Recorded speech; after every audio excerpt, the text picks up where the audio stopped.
সপ্তম অধ্যায় দক্ষের যজ্ঞ অনুষ্ঠান। শ্লোক 1। मैत्रेय उवाच इत्यजेनानुनीतेन भवेन परितुष्यता आभ्यधायी महाबाहो प्रहस्य श्रूयतामिति। অনুবাদ: মৈত্রেয় ঋষি বললেন, হে মহাবাহ বিদুর, ব্রহ্মার অনুনয়নের দ্বারা পরিতুষ্ট হয়ে তার উত্তরে শিব হাস্যপূর্বক বলেছিলেন। শ্লোক 2। महादेव उवाच नाघं प्रजेश बालानां वर्णयेनानुचिन्तये देवमायाभिभूतानां दण्डस्तत्र धृतो मया।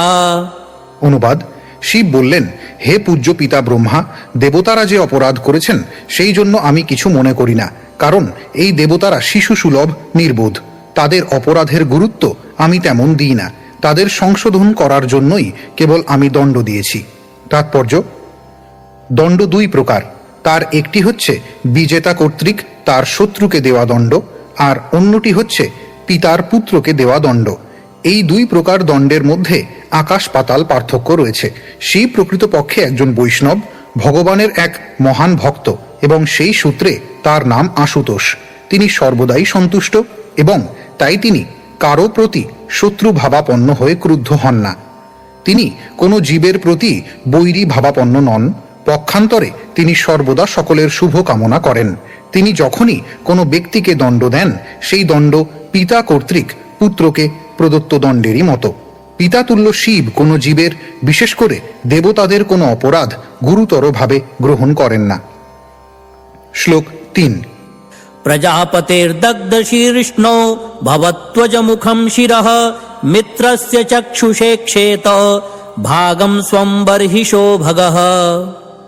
অনুবাদ: শ্রী শিব বললেন, যেহেতু দক্ষের মস্তক দগ্ধীভূত হয়ে ভস্মসাৎ হয়েছে, তাই তিনি একটি ছাগলের মস্তক প্রাপ্ত হবেন। ভগ নামক দেবতা মিত্রের নেত্রের দ্বারা তার যোগ্য ভাগ দেখতে পাবেন। শ্লোক 4। पूषा तु यजमानस्य दद्भिर्जक्षस्तु पिष्टभुक् देवाः प्रकृत सर्वांगा येम उच्छेषणं ददुः। অনুবাদ: পূষা কেবল তার শিষ্যদের দন্তের দ্বারা চর্বণ করতে পারবেন, এবং তিনি যখন একলা থাকবেন তখন তাকে কেবল পিষ্টক ভোজন করেই সন্তুষ্ট হতে হবে। কিন্তু যে সমস্ত দেবতারা আমাকে যোগ্য ভাগ দিতে সম্মত হয়েছেন, তাদের সর্বাঙ্গের ক্ষত থেকে তারা সম্পূর্ণ সুস্থ হয়ে উঠবেন। তাৎপর্য: পূষার চর্বণ করার জন্য তার শিষ্যদের উপর নির্ভরশীল হতে হয়েছিল, অন্যথায় তিনি কেবল পিষ্টক ভোজনে সমর্থ হয়েছিলেন। এইভাবে তার দন্ত চলতে থাকে। যেহেতু তিনি তার দন্ত প্রদর্শন করে শিবের প্রতি অবজ্ঞা করে হেসেছিলেন, তাই তিনি আহারের জন্য তার দন্ত আর ব্যবহার করতে পারেননি। পক্ষান্তরে বলা যায়, শিবের বিরুদ্ধে তার দাঁত ব্যবহার করার ফলে তার দাঁত না থাকাই ভালো ছিল। শ্লোক 5। बाहुभ्यामश्विनो पूष्णो हस्ताभ्यां कृतबाहवः भवन्त्वध्वर्यवश्चान्ये बस्तस्मश्रुर्भृगुर्भवेत्। অনুবাদ: যাদের বাহু কেটে গেছে তাদের অশ্বিনী কুমারদের বাহুর দ্বারা কাজ করতে হবে, এবং যাদের হাত কাটা গেছে তাদের পূষার হস্তের দ্বারা কর্ম করতে হবে। পুরোহিতদেরও সেইভাবে কার্য করতে হবে, আর ভৃগু ছাগলের দাড়ি প্রাপ্ত হবেন। তাৎপর্য: দক্ষ যে ছাগলের মস্তক প্রাপ্ত হয়েছিলেন, সেই ছাগলের দাড়ি লাভ করেছিলেন দক্ষের একজন মস্ত বড় সমর্থক ভৃগুমুনি। আধুনিক বৈজ্ঞানিকেরা বলে যে মস্তকই বুদ্ধিমত্তার কারণ, কিন্তু দক্ষের মস্তক বিনিময় থেকে প্রতীত হয় যে তা ঠিক নয়। দক্ষের মস্তিষ্ক এবং একটি ছাগলের মস্তিষ্ক সম্পূর্ণরূপে ভিন্ন, কিন্তু দক্ষ একটি ছাগলের মস্তক প্রাপ্ত হওয়া সত্ত্বেও নিজের মতোই কার্য করেছিলেন। তা থেকে সিদ্ধান্ত করা যায় যে জীবাত্মার চেতনাই বুদ্ধিমত্তার কারণ। মস্তিষ্ক হচ্ছে কেবল একটি যন্ত্র, যার সঙ্গে প্রকৃত বুদ্ধিমত্তার কোনো সম্পর্ক নেই। প্রকৃত বুদ্ধি, মন এবং চেতনা স্বতন্ত্র জীবাত্মার অংশ। পরবর্তী শ্লোকগুলিতে দেখা যাবে যে দক্ষ তার নিজের মস্তক হারিয়ে একটি ছাগলের মস্তক পাওয়া সত্ত্বেও পূর্বের মতোই বুদ্ধিমান ছিলেন। তিনি শিব এবং বিষ্ণুর সন্তুষ্টি বিধানের জন্য অত্যন্ত সুন্দরভাবে প্রার্থনা করেছিলেন, যা একটি ছাগলের পক্ষে সম্ভব নয়। তার ফলে স্থির নিশ্চিতভাবে সিদ্ধান্ত করা যায় যে মস্তিষ্ক বুদ্ধিমত্তার কেন্দ্র নয়, জীবাত্মার চেতনাই বুদ্ধিমত্তা সহকারে কার্য করে। সমগ্র কৃষ্ণ ভাবনামৃত আন্দোলনের উদ্দেশ্য হচ্ছে চেতনাকে শুদ্ধ করা। মানুষের কি ধরনের মস্তিষ্ক আছে তাতে কিছু যায় আসে না, কারণ তিনি যদি তার চেতনাকে জড় বিষয় থেকে কেবলমাত্র শ্রীকৃষ্ণে স্থানান্তরিত করেন তাহলে তার জীবন সফল হয়। ভগবদ গীতায় ভগবান স্বয়ং প্রতিপন্ন করেছেন যে কেউ যখন কৃষ্ণ ভাবনা গ্রহণ করেন তখন তিনি যতই অধঃপতিত হন না কেন তিনি জীবনের সর্বোচ্চ সিদ্ধি লাভ করেন। বিশেষ করে কেউ যখন কৃষ্ণ ভাবনা লাভ করেন তার বর্তমান জড় শরীর ত্যাগ করার পর তিনি তার প্রকৃত আলয় ভগবদ ধামে ফিরে যান। শ্লোক 6। मैत्रेय उवाच तदा सर्वाणि भूतानि श्रुत्वा मीढुष्टमोदितम् परितुष्टात्मभिस्तात साधु साध्वित्यथा ब्रुवन्। অনুবাদ: মহর্ষি মৈত্রেয় বললেন, হে বিদুর, সেখানে উপস্থিত সমস্ত ব্যক্তিরা বরদানকারীদের মধ্যে সর্বশ্রেষ্ঠ শিবের বাণী শ্রবণ করে অন্তরে অত্যন্ত সন্তুষ্ট হয়েছিলেন।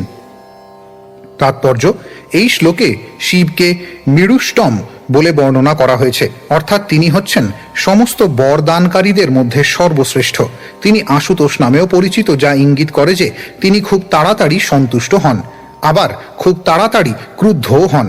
ভগবদ্গীতায় বলা হয়েছে যে বুদ্ধিহীন মানুষেরা জড়জাগতিক বর লাভের আশায় দেবতাদের শরণাগত হয়। সেই উদ্দেশ্যে মানুষেরা সাধারণত শিবের কাছে যায়, এবং যেহেতু তিনি খুব তাড়াতাড়ি প্রসন্ন হয়ে যান তাই তিনি কোনো কিছু বিবেচনা না করেই তার ভক্তদের বর দিয়ে দেন। সেই জন্য তাকে বলা হয় মৃডুষ্টম, অথবা সমস্ত বর দানকারীদের মধ্যে শ্রেষ্ঠ। জড় বিষয়াসক্ত মানুষেরা সর্বদা জড় জাগতিক লাভের জন্য উদ্গ্রীব, কিন্তু পারমার্থিক লাভের জন্য তারা আগ্রহী নয়। কখনো কখনো দেখা যায় যে শিব আধ্যাত্মিক জীবনেরও শ্রেষ্ঠ বরদাতা হন। কথিত আছে যে একসময় এক দরিদ্র ব্রাহ্মণ বর লাভের আশায় শিবের পূজা করেছিলেন, এবং শিব তার সেই ভক্তটিকে সনাতন গোস্বামীর কাছে যাওয়ার উপদেশ দেন। ভক্তটি সনাতন গোস্বামীর কাছে গিয়ে তাকে বলেন যে শিব তাকে তার কাছে যাওয়ার উপদেশ দিয়েছেন সর্বশ্রেষ্ঠ বর লাভ করার জন্য। সনাতন গোস্বামীর একটি পরশমণি ছিল যা তিনি আবর্জনার মধ্যে রেখে দিয়েছিলেন। সেই দরিদ্র ব্রাহ্মণটির অনুরোধে সনাতন গোস্বামী তাকে সেই পরশমণিটি দেন, এবং তার ফলে ব্রাহ্মণ অত্যন্ত আনন্দিত হন। এখন তিনি সেই পরশমণিটির স্পর্শের দ্বারা লোহাকে সোনায় পরিণত করে যত ইচ্ছা স্বর্ণ সংগ্রহ করতে পারতেন। কিন্তু সনাতন গোস্বামীর কাছ থেকে চলে যাওয়ার পর তিনি ভাবতে লাগলেন, এই পরশমণিটি লাভ করাই যদি সর্বশ্রেষ্ঠ বর লাভ হয় তাহলে সনাতন গোস্বামী কেন সেটি আবর্জনার মধ্যে রেখেছিলেন। তাই তিনি সনাতন গোস্বামীর কাছে ফিরে গিয়ে জিজ্ঞাসা করেছিলেন, প্রভু, এইটি যদি সর্বশ্রেষ্ঠ বর লাভ হয়ে থাকে তাহলে আপনি কেন এটি আবর্জনার মধ্যে রেখে দিয়েছিলেন? সনাতন গোস্বামী তখন তাকে বলেছিলেন, প্রকৃতপক্ষে এটি সর্বশ্রেষ্ঠ বর প্রাপ্তি নয়, কিন্তু আপনি কি আমার কাছ থেকে সর্বশ্রেষ্ঠ বর লাভ করার জন্য প্রস্তুত আছেন? ব্রাহ্মণটি বলেছিলেন, হ্যাঁ প্রভু, শিব আমাকে আপনার কাছে পাঠিয়েছেন সর্বশ্রেষ্ঠ বর লাভ করার জন্য। সনাতন গোস্বামী তখন তাকে বলেছিলেন সেই পরশমণিটিকে নিকটবর্তী কুণ্ডের জলে ফেলে দিয়ে তার কাছে ফিরে আসতে। দরিদ্র ব্রাহ্মণটি তাই করেছিলেন, এবং তিনি যখন ফিরে এসেছিলেন তখন সনাতন গোস্বামী তাকে হরে কৃষ্ণ মহামন্ত্রে দীক্ষিত করেছিলেন। এইভাবে শিবের আশীর্বাদে ব্রাহ্মণটি শ্রীকৃষ্ণের সর্বশ্রেষ্ঠ ভক্তের সঙ্গ লাভ করেছিলেন, এবং তার ফলে হরে কৃষ্ণ কৃষ্ণ কৃষ্ণ হরে হরে, হরে রাম রাম রাম হরে হরে এই মহামন্ত্রে দীক্ষিত হয়েছিলেন। শ্লোক 7। ततो मिढ्वांसमामन्त्र्य शुनासीरासहर्षिभिः भूयस्तद्देव यजनम् समिढ्वद्वेधसो ययुः। অনুবাদ: তারপর মহর্ষি প্রধান ভৃগু শিবকে যজ্ঞস্থলে আসতে আমন্ত্রণ জানিয়েছিলেন। এইভাবে ঋষিগণ, শিব ও ব্রহ্মাসহ দেবতারা সেই স্থানে গিয়েছিলেন যেখানে মহাযজ্ঞ অনুষ্ঠিত হচ্ছিল। তাৎপর্য: দক্ষের দ্বারা আয়োজিত যজ্ঞ শিবের প্রভাবে পণ্ড হয়েছিল, তাই সেখানে ব্রহ্মা এবং মহর্ষিগণ সহ উপস্থিত সমস্ত দেবতারা শিবকে বিশেষভাবে অনুরোধ করেছিলেন যাতে সেখানে এসে তিনি পুনরায় যজ্ঞাগ্নি প্রজ্বলিত করেন।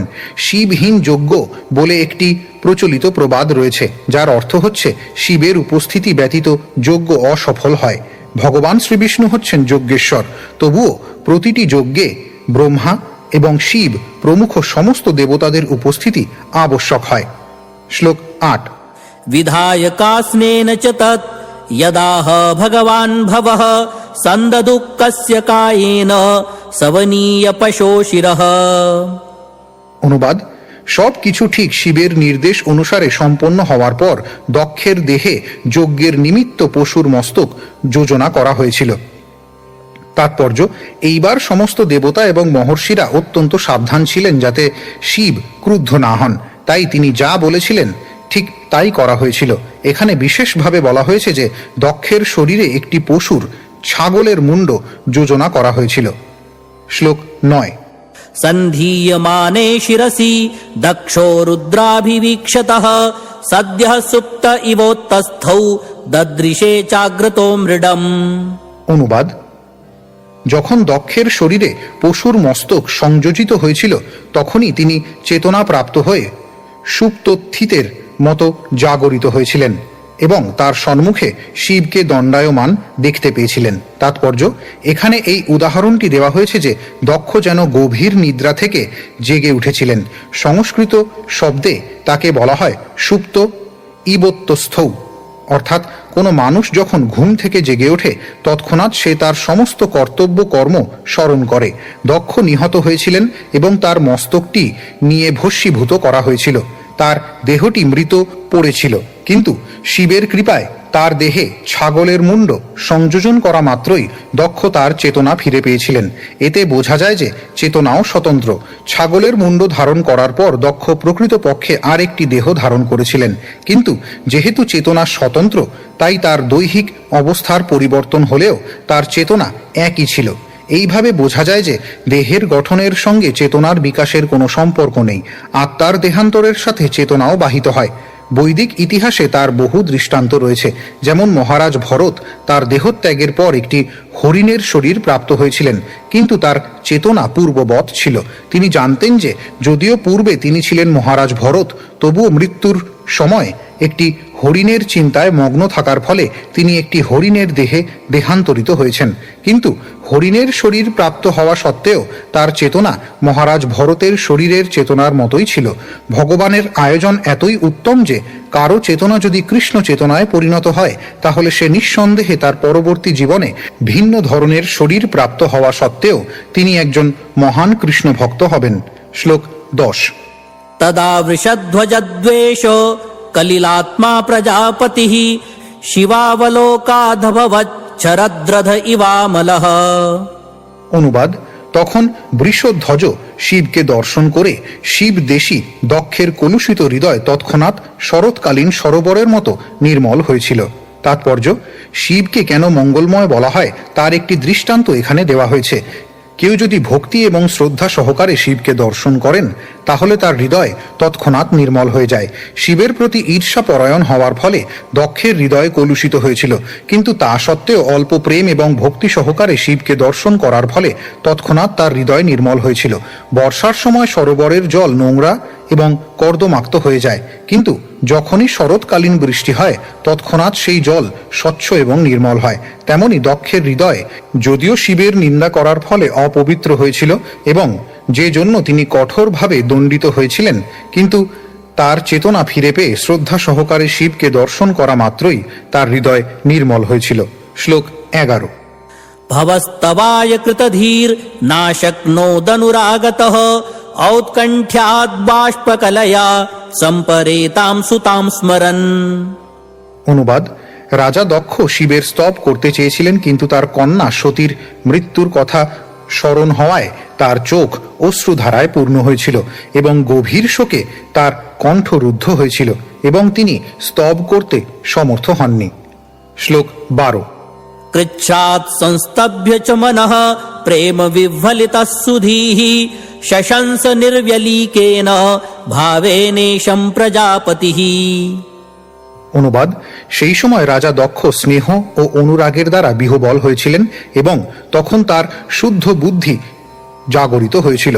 অতি কষ্টে তিনি তার মনকে শান্ত করেছিলেন, তার ভাবাবেগ সংযত করেছিলেন এবং শুদ্ধ চেতনায় তিনি শিবের স্তব করতে শুরু করেছিলেন।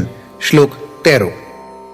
दक्ष उवाच भूयाननुग्रह अहो भवता कृतो मे दण्डस्त्वया मयि भृतो यदपि प्रलब्धः न ब्रह्मबन्धुषु च वां भगवन्नवज्ञा तुभ्यं हरेश्च कुत एव धृतव्रतेषु।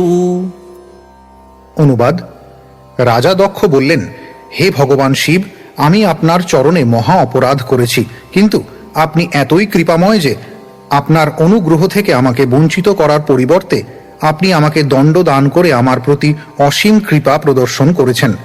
আপনি এবং শ্রী বিষ্ণু কখনো অযোগ্য ব্রাহ্মণদের উপেক্ষা করেন না, অতএব যোগ্য অনুষ্ঠানে যুক্ত আমাকে আপনি কেন উপেক্ষা করবেন? তাৎপর্য: দক্ষ যদিও নিজেকে পরাজিত বলে মনে করেছিলেন, তবুও তিনি জানতেন যে তিনি যে দণ্ড ভোগ করেছেন তা ছিল শিবের মহান কৃপা। তিনি স্মরণ করেছিলেন যে শিব এবং বিষ্ণু কখনো ব্রাহ্মণদের উপেক্ষা করেন না, এমনকি সেই ব্রাহ্মণেরা অযোগ্য হলেও নয়। বৈদিক সভ্যতা অনুসারে ব্রাহ্মণ কুলোদ্ভূত ব্যক্তিকে কখনো কঠোরভাবে দণ্ড দেওয়া উচিত নয়। সেই দৃষ্টান্ত দেখা যায় অশ্বত্থামার প্রতি অর্জুনের আচরণে। অশ্বত্থামা ছিলেন একজন মহান ব্রাহ্মণ দ্রোণাচার্যের পুত্র, এবং তিনি যদিও পাণ্ডবদের সবকটি ঘুমন্ত পুত্রদের হত্যা করার মহাপাপ করেছিলেন, যে জন্য শ্রীকৃষ্ণও তাকে নিন্দা করেছিলেন, কিন্তু তা সত্ত্বেও একজন ব্রাহ্মণের পুত্র বলে অর্জুন তাকে বধ না করে ক্ষমা প্রদর্শন করেছিলেন। এখানে ব্যবহৃত ব্রহ্মবন্ধুষু শব্দটি তাৎপর্যপূর্ণ। ব্রহ্মবন্ধু মানে হচ্ছে যে ব্যক্তি ব্রাহ্মণ পিতার পুত্র রূপে জন্মগ্রহণ করেছেন, কিন্তু যার কার্যকলাপ ব্রাহ্মণোচিত নয়। এই প্রকার ব্যক্তি ব্রাহ্মণ নন, ব্রহ্মবন্ধু। দক্ষ নিজেকে ব্রহ্মবন্ধু বলে প্রমাণ করেছিলেন। তিনি একজন মহান ব্রাহ্মণ পিতা ব্রহ্মার পুত্র ছিলেন, কিন্তু শিবের প্রতি তার আচরণ ঠিক ব্রাহ্মণোচিত ছিল না। তাই তিনি স্বীকার করেছিলেন যে তিনি আদর্শ ব্রাহ্মণ ছিলেন না। শিব এবং বিষ্ণু কিন্তু অযোগ্য ব্রাহ্মণদেরও কৃপা করেন। শিব দক্ষকে শত্রুবৎ দণ্ড দেননি। পক্ষান্তরে দক্ষকে তার শুদ্ধ বুদ্ধিতে ফিরিয়ে আনার জন্য তিনি দণ্ড দিয়েছিলেন, যাতে তিনি বুঝতে পারেন যে তিনি ভুল করেছেন। দক্ষ তা বুঝতে পেরেছিলেন এবং তারই মতো পতিত ব্রাহ্মণদের প্রতি ভগবান শ্রীকৃষ্ণ এবং শিবের মহান কৃপা প্রদর্শন করার জন্য তিনি কৃতজ্ঞতা প্রকাশ করেছেন। যদিও তিনি ছিলেন পতিত, তবুও তিনি যজ্ঞ করার ব্রত গ্রহণ করেছিলেন, যেটি হচ্ছে ব্রাহ্মণের কর্তব্য, এবং এইভাবে তিনি শিবের প্রতি তার স্তব শুরু করেছিলেন। শ্লোক 14। विद्यातपोव्रतधरान् मुखतस्म विप्रान् ब्रह्मात्मतत्त्वमवितुम् प्रथमम् त्वमस्त्राक् तद्ब्राह्मणान् परमसरविपत्सुपासि पालः पशूनिव विभो प्रगृहीत दण्डः। অনুবাদ: হে মহান এবং শক্তিশালী শিব, বিদ্যা, তপ, ব্রত এবং আত্মতত্ত্বপরায়ণ ব্রাহ্মণদের রক্ষা করার জন্য প্রথমে ব্রহ্মা তার মুখ থেকে আপনাকে সৃষ্টি করেছিলেন। গোপালক যেমন দণ্ড হস্তে গাভীদের রক্ষা করে, তেমনি আপনিও ব্রাহ্মণদের সমস্ত বিপদ থেকে রক্ষা করার ফলে ধর্মকে রক্ষা করেন। তাৎপর্য: সমাজে মানুষের বিশেষ কর্তব্য হচ্ছে সামাজিক স্থিতি নির্বিশেষে বৈদিক শাস্ত্রের নির্দেশ অনুসারে মন এবং ইন্দ্রিয় সংযমের অভ্যাস করা। শিবকে বলা হয় পশুপতি, কারণ তিনি উন্নত চেতনার স্তরে জীবদের রক্ষা করেন। তাতে তারা বৈদিক পদ্ধতিতে বর্ণ এবং আশ্রমের বিধি অনুসরণ করতে পারে। পশু শব্দে পশু এবং মানুষদেরও বোঝানো হয়। এখানে উল্লেখ করা হয়েছে যে যারা আধ্যাত্মিক চেতনায় বিশেষ উন্নত নয়, সেই সমস্ত পশু এবং পশু সদৃশ জীবদের শিব সর্বদাই রক্ষা করেন। এও উল্লেখ করা হয়েছে যে ব্রাহ্মণদের সৃষ্টি হয়েছে ভগবানের মুখ থেকে। আমাদের সব সময় মনে রাখতে হবে যে শিবকে পরমেশ্বর ভগবান শ্রীবিষ্ণুর প্রতিনিধি বলে সম্বোধন করা হয়েছে। বৈদিক শাস্ত্রে বর্ণনা করা হয়েছে যে ব্রাহ্মণেরা বিষ্ণুর বিরাট রূপের মুখ থেকে জন্মগ্রহণ করেছেন। ক্ষত্রিয়রা তার বাহু থেকে, বৈশ্যরা তার উদর বা কোমর থেকে এবং শূদ্ররা তার পা থেকে উৎপন্ন হয়েছেন। শরীরের মধ্যে মস্তক হচ্ছে সবচাইতে গুরুত্বপূর্ণ। বিষ্ণুর পূজার উদ্দেশ্যে দান করার জন্য এবং বৈদিক জ্ঞান বিতরণ করার জন্য পরমেশ্বর ভগবানের মুখ থেকে ব্রাহ্মণেরা উৎপন্ন হয়েছেন। শিব পশুপতি নামে পরিচিত কারণ তিনি ব্রাহ্মণ এবং অন্যান্য জীবদের রক্ষাকর্তা। তিনি অব্রাহ্মণ বা আত্ম উপলব্ধির বিরোধী সংস্কৃতিহীন মানুষদের আক্রমণ থেকে তাদের রক্ষা করেন।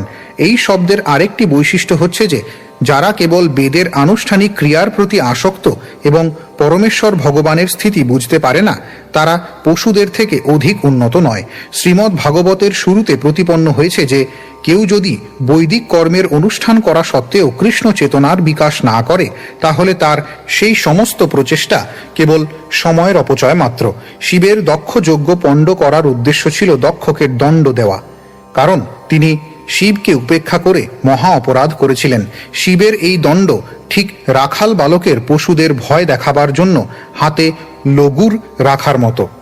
সাধারণত বলা হয় যে পশুদের রক্ষা করতে হলে দণ্ডের প্রয়োজন, কারণ পশুরা যুক্তি তর্ক বোঝে না। যতক্ষণ লাঠি না থাকবে ততক্ষণ তারা আজ্ঞা পালন করবে না।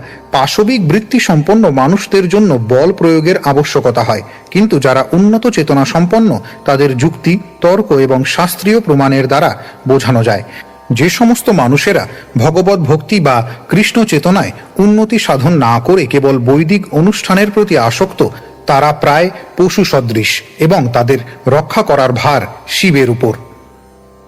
তাই তিনি কখনো কখনো তাদের দণ্ড দেন, ঠিক যেভাবে তিনি দক্ষকে দণ্ড দিয়েছিলেন। শ্লোক 15। योऽसौ मया विदित तत्त्वदृशा सभायां क्षिप्तौ दुरुक्तिविशखैर्विगणय्य तन्माम् अर्वाक्पतन्तमर्हत्तमनिन्दयापात् दृष्टार्द्रया स भगवान् स्वकृतेन तुष्येत्। অনুবাদ: আমি আপনার পূর্ণ মহিমা জানতাম না, তাই সভাস্থলে আপনার উপর আমি দুর্বাক্যরূপ বাণ বর্ষণ করেছিলাম। যদিও আপনি তা গ্রাহ্য করেননি, আপনার মতো পরম পূজ্য ব্যক্তিকে অবজ্ঞা করার ফলে আমি নরকে অধঃপতিত হতে যাচ্ছিলাম, কিন্তু আপনি কৃপাপূর্বক আমাকে দণ্ড দান করে রক্ষা করেছেন। আমি আপনার কাছে প্রার্থনা করি যে আপনি কৃপাপূর্বক প্রসন্ন হন, কারণ আমার কথার দ্বারা আপনাকে প্রসন্ন করার ক্ষমতা আমার নেই। তাৎপর্য: ভক্ত যখন বিপত্তির সম্মুখীন হন তখন তিনি সেই অবস্থাকে ভগবানের কৃপা বলে মনে করেন।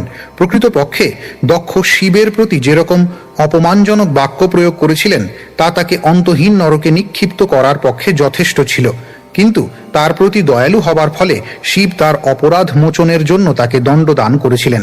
রাজা দক্ষ তা বুঝতে পেরেছিলেন এবং শিবের উদার আচরণের জন্য তার প্রতি কৃতজ্ঞতা অনুভব করে তা ব্যক্ত করতে চেয়েছিলেন।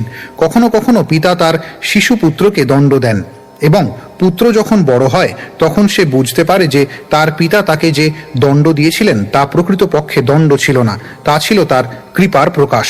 তেমনি দক্ষ বুঝতে পেরেছিলেন যে শিব তাকে যে দণ্ড দিয়েছিলেন তা ছিল তার প্রতি শিবের করুণার প্রকাশ। সেটি কৃষ্ণ ভক্তির পথে অগ্রসর হওয়ার লক্ষণ। বলা হয় যে কৃষ্ণ ভক্ত কোনো দুর্দশাকে ভগবানের দেওয়া দণ্ড বলে কখনোই মনে করেন না।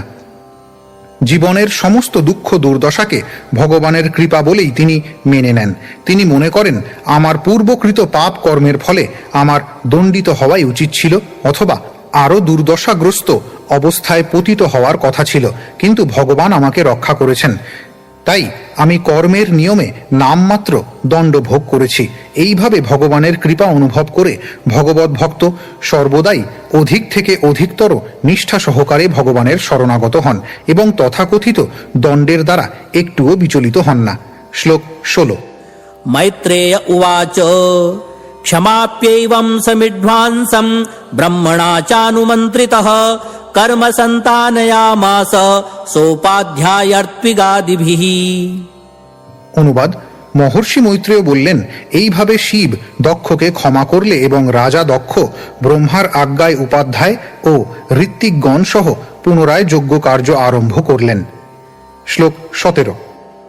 वैष्णवं यज्ञसन्तत्यै त्रिकपालं द्विजोत्तमाः पुरोडाशं निरवपन् वीरसंसर्गशुद्धये। অনুবাদ: তারপর যজ্ঞ কার্য শুরু করার জন্য ব্রাহ্মণেরা প্রথমে বীরভদ্র এবং শিবের অন্যান্য প্রেত পার্শ্বদের স্পর্শজনিত দোষের শুদ্ধির জন্য ব্যবস্থা করেছিলেন। তারপর তারা অগ্নিতে পুরোডাস নামক আহুতি দেওয়ার ব্যবস্থা করেছিলেন। তাৎপর্য: বীরভদ্র আদি শিবের অনুচর ও ভক্তদের বীর বলা হয় এবং তারা হচ্ছে ভূত, প্রেত এবং পিশাচ। তারা কেবল তাদের উপস্থিতির দ্বারাই যজ্ঞস্থল দূষিত করেনি, উপরন্তু মলমূত্র ত্যাগ করে সমস্ত ব্যবস্থায় উৎপাত করেছিল। তাই প্রথমে পুরোডাস আহুতি দিয়ে সেই দোষ নির্মল করতে হয়েছিল। বিষ্ণু যজ্ঞ বা বিষ্ণুর প্রতি নৈবেদ্য অর্পণ অশুচি অবস্থায় অনুষ্ঠান করা যায় না। অশুদ্ধ অবস্থায় কোনো কিছু নিবেদন করাকে বলা হয় সেবাপরাধ। মন্দিরে শ্রী বিষ্ণুর বিগ্রহের আরাধনাও বিষ্ণুযজ্ঞ। তাই সমস্ত বিষ্ণু মন্দিরে যে সমস্ত পুরোহিতরা অর্চনা বিধির অনুষ্ঠান করেন তাদের খুব পরিষ্কার থাকতে হয়। প্রতিটি সামগ্রী সব সময় খুব পরিষ্কার পরিচ্ছন্ন রাখতে হয় এবং ভোগও খুব পরিষ্কার পরিচ্ছন্নভাবে তৈরি করতে হয়। এই সমস্ত বিধিগুলি ভক্তি রসামৃত সিন্ধু গ্রন্থে বর্ণিত হয়েছে। অর্চনা সেবায় 32টি অপরাধ রয়েছে, তাই অশুচি না হওয়ার ব্যাপারে অত্যন্ত সতর্ক থাকতে হয়। সাধারণত যখন কোনো অনুষ্ঠান শুরু হয় তখন শুদ্ধির জন্য সর্বপ্রথমে ভগবান শ্রীবিষ্ণুর পবিত্র নাম উচ্চারণ করা হয়। কেউ যদি বাইরে অথবা অন্তরে পবিত্র অথবা অপবিত্র থাকেন, তিনি পরমেশ্বর ভগবান শ্রী বিষ্ণুর দিব্য নাম উচ্চারণ অথবা স্মরণ করলে তৎক্ষণাৎ পবিত্র হয়ে যান। বীরভদ্র আদি শিবের অনুচরদের উপস্থিতির ফলে যজ্ঞস্থল অপবিত্র হয়েছিল, তাই সমস্ত যজ্ঞস্থল পবিত্র করতে হয়েছিল।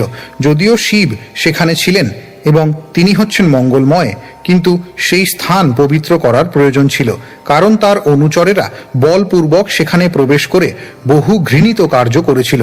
কেবল শ্রী বিষ্ণুর পবিত্র নাম ত্রিকপাল উচ্চারণ করার দ্বারা সেই স্থান পবিত্র করা সম্ভব হয়েছিল, যা ত্রিভুবন পবিত্র করে।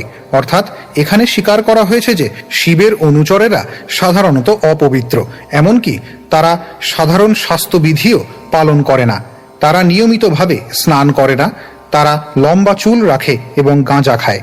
এই প্রকার অসংযতভাবে যারা আচরণ করে তাদেরকে ভূত প্রেতের মধ্যে গণ্য করা হয়। যেহেতু তারা সেই যোগ্য স্থানে উপস্থিত ছিল, তাই সেখানকার সমস্ত পরিবেশ দূষিত হয়ে গিয়েছিল এবং ত্রিকপাল আহুতির দ্বারা সেই পরিবেশ শুদ্ধ করতে হয়েছিল, যা বিষ্ণুর মঙ্গলাচরণ সূচিত করে। শ্লোক 18। अध्वर्यूणात्त हविषा यजमानो विशाम्पते धिया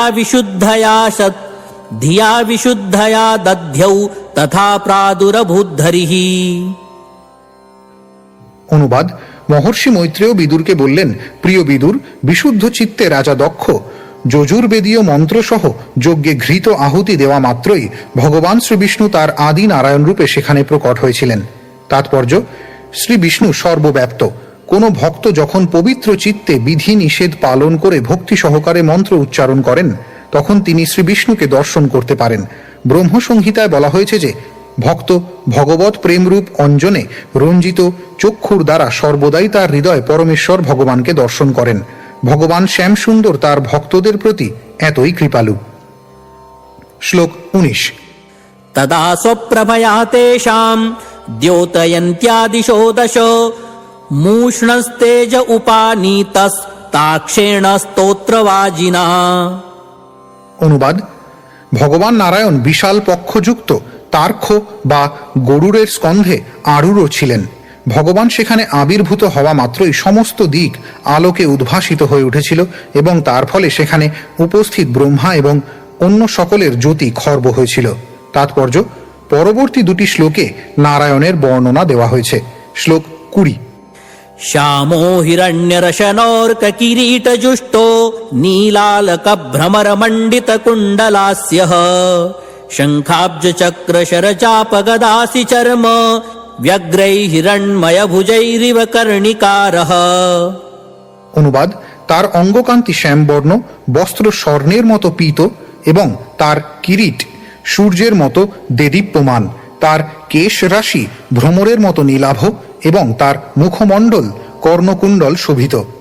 তার 8 হাতে শঙ্খ, চক্র, গদা, পদ্ম, ধনুক, বাণ, ঢাল ও তরবারি, এবং তার বাহু সকল বলয়, অঙ্গদ আদি স্বর্ণ আভরণে সজ্জিত। তার সারা অঙ্গ পুষ্পিত বৃক্ষের মতো শোভা ধারণ করেছিল। তাৎপর্য: এই শ্লোকে ভগবান শ্রী বিষ্ণুর মুখমণ্ডলকে গুঞ্জনরত ভ্রমর বেষ্টিত পদ্ম ফুলের মতো বলে বর্ণনা করা হয়েছে। তার শ্রী অঙ্গের সমস্ত অলঙ্কার রক্তিম স্বর্ণ সদৃশ প্রাতঃকালীন সূর্যের আভা সমন্বিত। সমগ্র বিশ্ব ব্রহ্মাণ্ডের সৃষ্টিকে রক্ষা করার জন্য ভগবান ঠিক প্রাতঃকালীন সূর্যের মতো আবির্ভূত হন। তার হাতে তিনি বিভিন্ন প্রকার অস্ত্র ধারণ করেন এবং তার 8টি হাতের সঙ্গে পদ্ম ফুলের 8টি পাপড়ির তুলনা করা হয়েছে। এখানে যে সমস্ত অস্ত্রের উল্লেখ করা হয়েছে সেইগুলি সবই তার ভক্তদের রক্ষা করার জন্য। সাধারণত বিষ্ণুর 4 হাতে চক্র, গদা, শঙ্খ এবং পদ্ম থাকে। এই 4টি প্রতীক বিষ্ণুর 4টি হাতে বিভিন্ন আয়োজনে সুবিন্যস্ত থাকতে দেখা যায়। তার হাতের চক্র ও গদা অসুর এবং দুষ্কৃতকারীদের দণ্ড দেওয়ার জন্য এবং পদ্ম ও শঙ্খ ভক্তদের আশীর্বাদ করার জন্য। সর্বদাই 2 শ্রেণীর মানুষ রয়েছে, ভক্ত এবং অসুর। ভগবদ্গীতায় যে কথা প্রতিপন্ন হয়েছে, পরিত্রাণায় সাধুনাম। ভগবান সর্বদাই তার ভক্তদের রক্ষা করার জন্য এবং অসুরদের বিনাশ করার জন্য প্রস্তুত থাকেন। এই জড় জগতে অসুর এবং ভক্ত রয়েছে, কিন্তু চিৎ জগতে এই রকম কোনো পার্থক্য নেই। অর্থাৎ শ্রী বিষ্ণু জড় এবং চিৎ উভয় জগতেরই অধীশ্বর। জড় জগতে প্রায় সকলেই আসুরিক ভাবাপন্ন, কিন্তু ভক্তও রয়েছেন যারা এই জড় জগতে রয়েছেন বলে মনে হলেও তারা সর্বদাই চিৎ জগতে অবস্থিত। ভক্তের স্থিতি সর্বদাই জড়াতীত এবং ভগবান শ্রী বিষ্ণু তাকে সর্বদা রক্ষা করেন। শ্লোক 21। वक्षस्य धीर्षितवधूर्वनमाल्युदार हासावलोककलयारमयश्च विश्वम् पार्श्वभ्रमद्व्यजनचामरराजहंसः श्वेतातपत्रशशिनो परिरज्यमानः। অনুবাদ: ভগবান শ্রী বিষ্ণুর বক্ষস্থলে লক্ষ্মী দেবী এবং কণ্ঠে বনফুলের মালা বিরাজিত ছিল, তাই তাকে অসাধারণ সৌন্দর্য মণ্ডিত দেখাচ্ছিল। তার মুখমণ্ডল মধুর হাসির দ্বারা সুশোভিত ছিল, যা সারা জগৎকে, বিশেষ করে ভক্তদের মোহিত করতে পারে। তার উভয় পার্শ্বে শ্বেত হস্যের মতো শ্বেত চামর আন্দোলিত হচ্ছে এবং তার মাথার উপরে চন্দ্রের মতো শ্বেত চন্দ্রতপ বিরাজ করছে। তাৎপর্য: ভগবান শ্রী বিষ্ণুর হাস্যোজ্জ্বল মুখমণ্ডল সমগ্র জগৎকে মোহিত করে। কেবল ভক্তরাই নয়, অভক্তরাও তার এই মধুর হাসির দ্বারা আকৃষ্ট হয়। এই শ্লোকে সূর্য, চন্দ্র, অষ্টদল কোমল এবং গুঞ্জনরত ভ্রমরের সঙ্গে চামর, চন্দ্রাতপ, মুখের পাশে দোদুল্যমান কর্ণকুণ্ডল এবং তার কৃষ্ণবর্ণ কেশ দামের তুলনা করা হয়েছে। এই সব সহ তার 8 হাতে শঙ্খ, চক্র, গদা, পদ্ম, ধনুক, বাণ, ঢাল এবং তরোয়াল সমন্বিত বিষ্ণুর রূপ এতই চমৎকার ও সুন্দর ছিল যে তা দক্ষ এবং ব্রহ্মা আদি দেবতা সহ সকলকেই মোহিত করেছিল। শ্লোক 22। तमुपागतमालक्ष्य सर्वे सुरगणादयः प्रणेमुः सहसोत्थाय ब्रह्मेन्द्रत्यक्षनायकाः। অনুবাদ: ভগবান শ্রী বিষ্ণুকে সমাগত দেখে ব্রহ্মা, শিব, গন্ধর্ব এবং সেখানে উপস্থিত সমস্ত দেবতাগণ সকলে তাদের সশ্রদ্ধ দণ্ডবৎ প্রণতি নিবেদন করেছিলেন। তাৎপর্য: এখানে আমরা দেখতে পাই যে শ্রী বিষ্ণু হচ্ছেন শিব এবং ব্রহ্মারও পরম ঈশ্বর। অতএব দেবতা, গন্ধর্ব এবং সাধারণ জীবদের আর কি কথা। একটি বন্দনায় বলা হয়েছে, জং ব্রহ্মা বরুণেন্দ্র রুদ্র মরুতাহ। সমস্ত দেবতারা ভগবান শ্রী বিষ্ণুর পূজা করেন। তেমনি ধ্যানাবস্থিত তদ্গতেন মনসা পশ্যন্তি জং যোগিনঃ।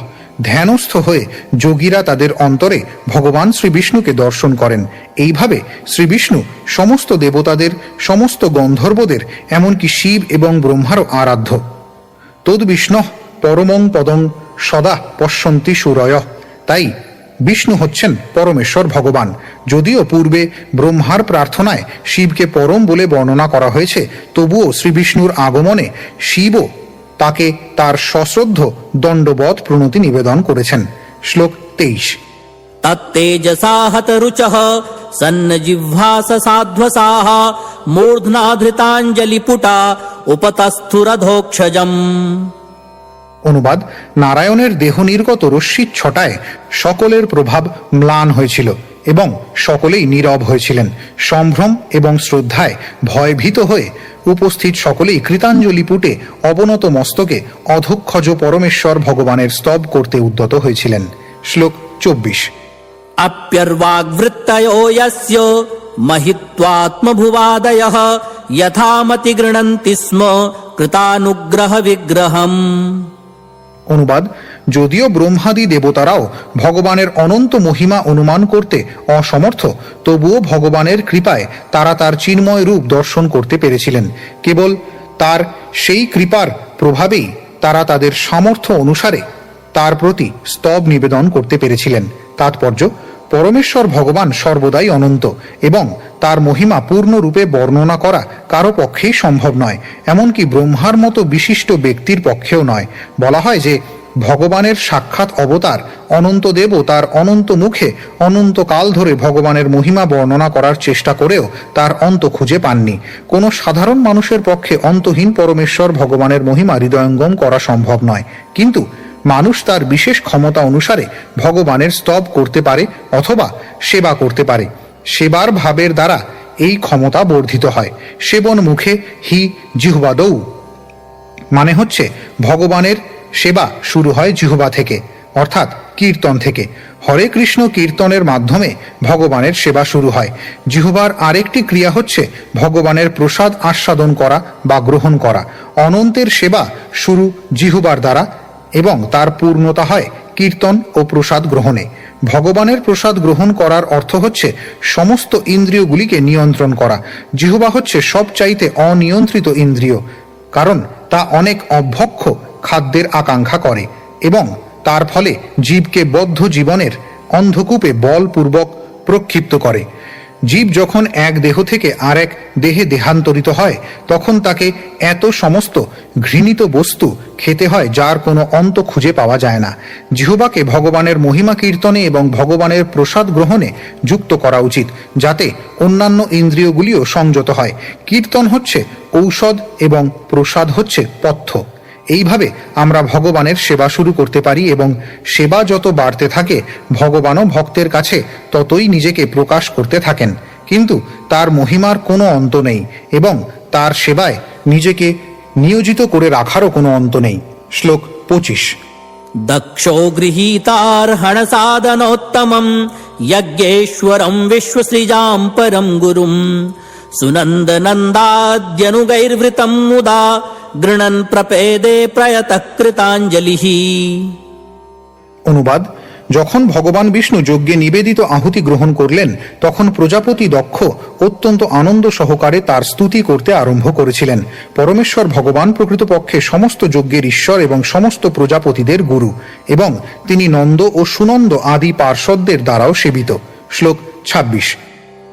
দক্ষ উবাচ শুদ্ধম স্বধাম্যুপরতাখিল বুদ্ধ্যবস্থম চিন্মাত্রমেকমভয়ম প্রতিষিধ্য মায়াম তিষ্ঠংস্তয়ৈব পুরুষত্বমুপেত্য তস্য মাস্তে ভবান পরিশুদ্ধ ইবাত্মতন্ত্রঃ। অনুবাদ: পরমেশ্বর ভগবানকে সম্বোধন করে দক্ষ বললেন, হে প্রভু, আপনি কল্পনাপ্রসূত সমস্ত অবস্থার অতীত। আপনি সম্পূর্ণরূপে চিন্ময়, নির্ভয় এবং সর্ব অবস্থাতেই আপনি মায়াধীশ। যদিও আপনি জড়া প্রকৃতিতে আবির্ভূত হন, কিন্তু আপনি মায়াতীত। আপনি সর্বদাই জড় কলুষ থেকে মুক্ত, কেননা আপনি সম্পূর্ণরূপে স্বতন্ত্র। শ্লোক 27। ঋত্বিজ ঊচুঃ তত্ত্বম ন তে বয়মনঞ্জন রুদ্রশাপাৎ কর্মণ্যবগ্রহ ধিয়ো ভগবন বিদামহ ধর্মোপলক্ষণমিদং ত্রিবৃদধ্বরাখ্যম জ্ঞাতম যদর্থমদিदैव মদো ব্যবস্থাঃ। অনুবাদ: ভগবানকে সম্বোধন করে ঋত্বিকেরা বললেন, হে ভগবান, আপনি জড় কলুষের অতীত। শিবের অনুচরদের অভিশাপের ফলে আমরা সকাম কর্মে আসক্ত হয়েছি এবং তার ফলে আমরা এখন অধঃপতিত হয়েছি এবং আপনার বিষয়ে তাই আমরা কিছুই জানি না। যজ্ঞ করার অজুহাতে আমরা এখন বৈদিক জ্ঞানের 3টি বিভাগের অনুশাসনে জড়িয়ে পড়েছি। আমরা জানি যে আপনি দেবতাদের স্বীয় ভাগ প্রদান করার আয়োজন করেছেন। তাৎপর্য: বেদকে বলা হয় ত্রৈগুণ্য বিষয়া বেদাহ। ভগবদ গীতা 2য় অধ্যায় 45তম শ্লোক।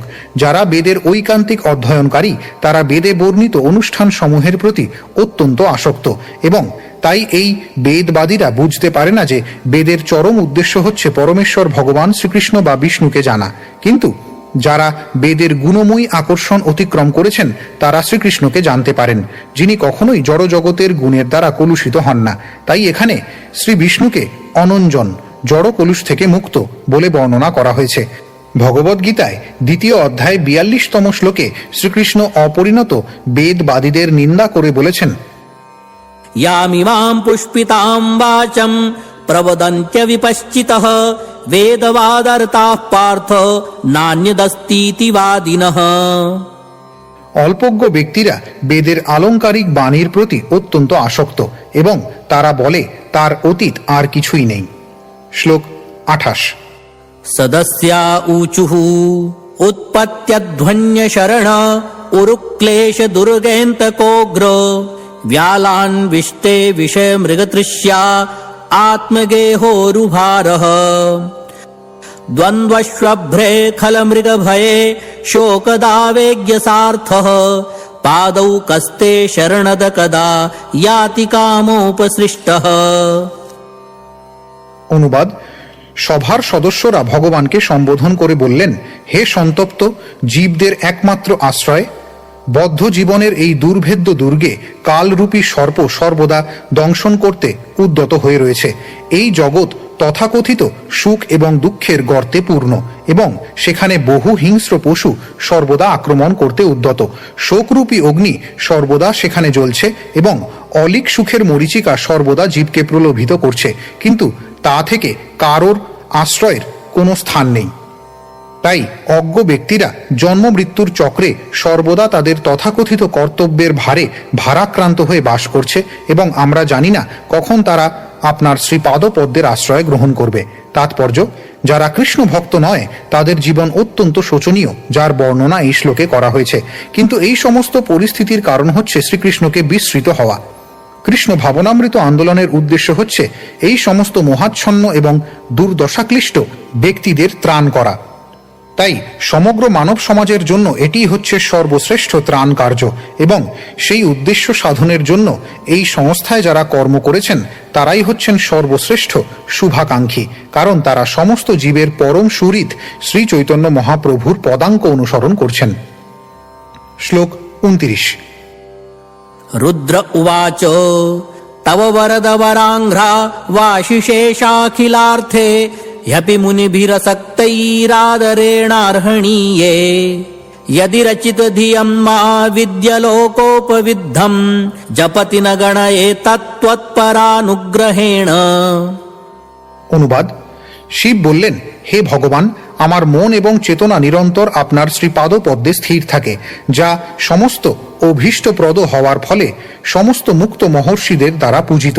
আপনার চরণ কমলে আমার মন স্থির হয়েছে বলে যারা আমার কার্যকলাপ অশুভ বলে আমার নিন্দা করে তাদের দ্বারা আমি আর বিচলিত হই না। তাদের দোষারোপে আমি কিছু মনে করি না এবং দয়াবশত আমি তাদের ক্ষমা করি, ঠিক যেমন আপনি সমস্ত জীবদের প্রতি আপনার করুণা প্রদর্শন করেন।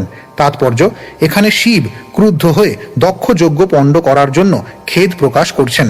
রাজা দক্ষ তাকে নানাভাবে অপমান করেছিলেন এবং তার ফলে ক্রুদ্ধ হয়ে তিনি সমস্ত যজ্ঞ তছনছ করে দিয়েছিলেন। পরে তিনি যখন প্রসন্ন হয়েছিলেন তখন পুনরায় যজ্ঞের আয়োজন করা হয় এবং তাই তিনি তার কার্যকলাপের জন্য অনুশোচনা করেছিলেন। এখন তিনি বলছেন যে যেহেতু তার মন পরমেশ্বর ভগবান শ্রী বিষ্ণুর পাদপদ্মে স্থির হয়েছে, তাই তার আচরণের সমালোচনায় তিনি আর বিচলিত হন না। শিবের এই উক্তি থেকে বোঝা যায় যে যতক্ষণ মানুষ জড়জাগতিক স্তরে থাকে ততক্ষণ সে প্রকৃতির 3টি গুণের দ্বারা প্রভাবিত হয়, কিন্তু যখনই সে কৃষ্ণ ভাবনায় ভাবিত হয় তখন আর এই প্রকার জড় কার্যকলাপের দ্বারা সে প্রভাবিত হয় না।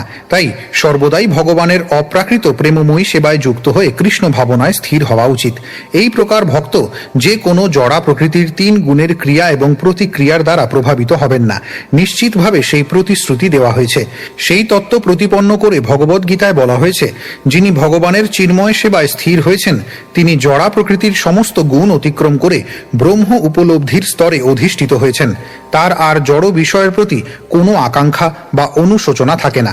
শ্রীমদ্ ভাগবতে নির্দেশ দেওয়া হয়েছে যে সর্বদা কৃষ্ণ ভাবনাময় হওয়া উচিত এবং কখনোই ভগবানের সঙ্গে চিন্ময় সম্পর্কের কথা ভুলে যাওয়া উচিত নয়।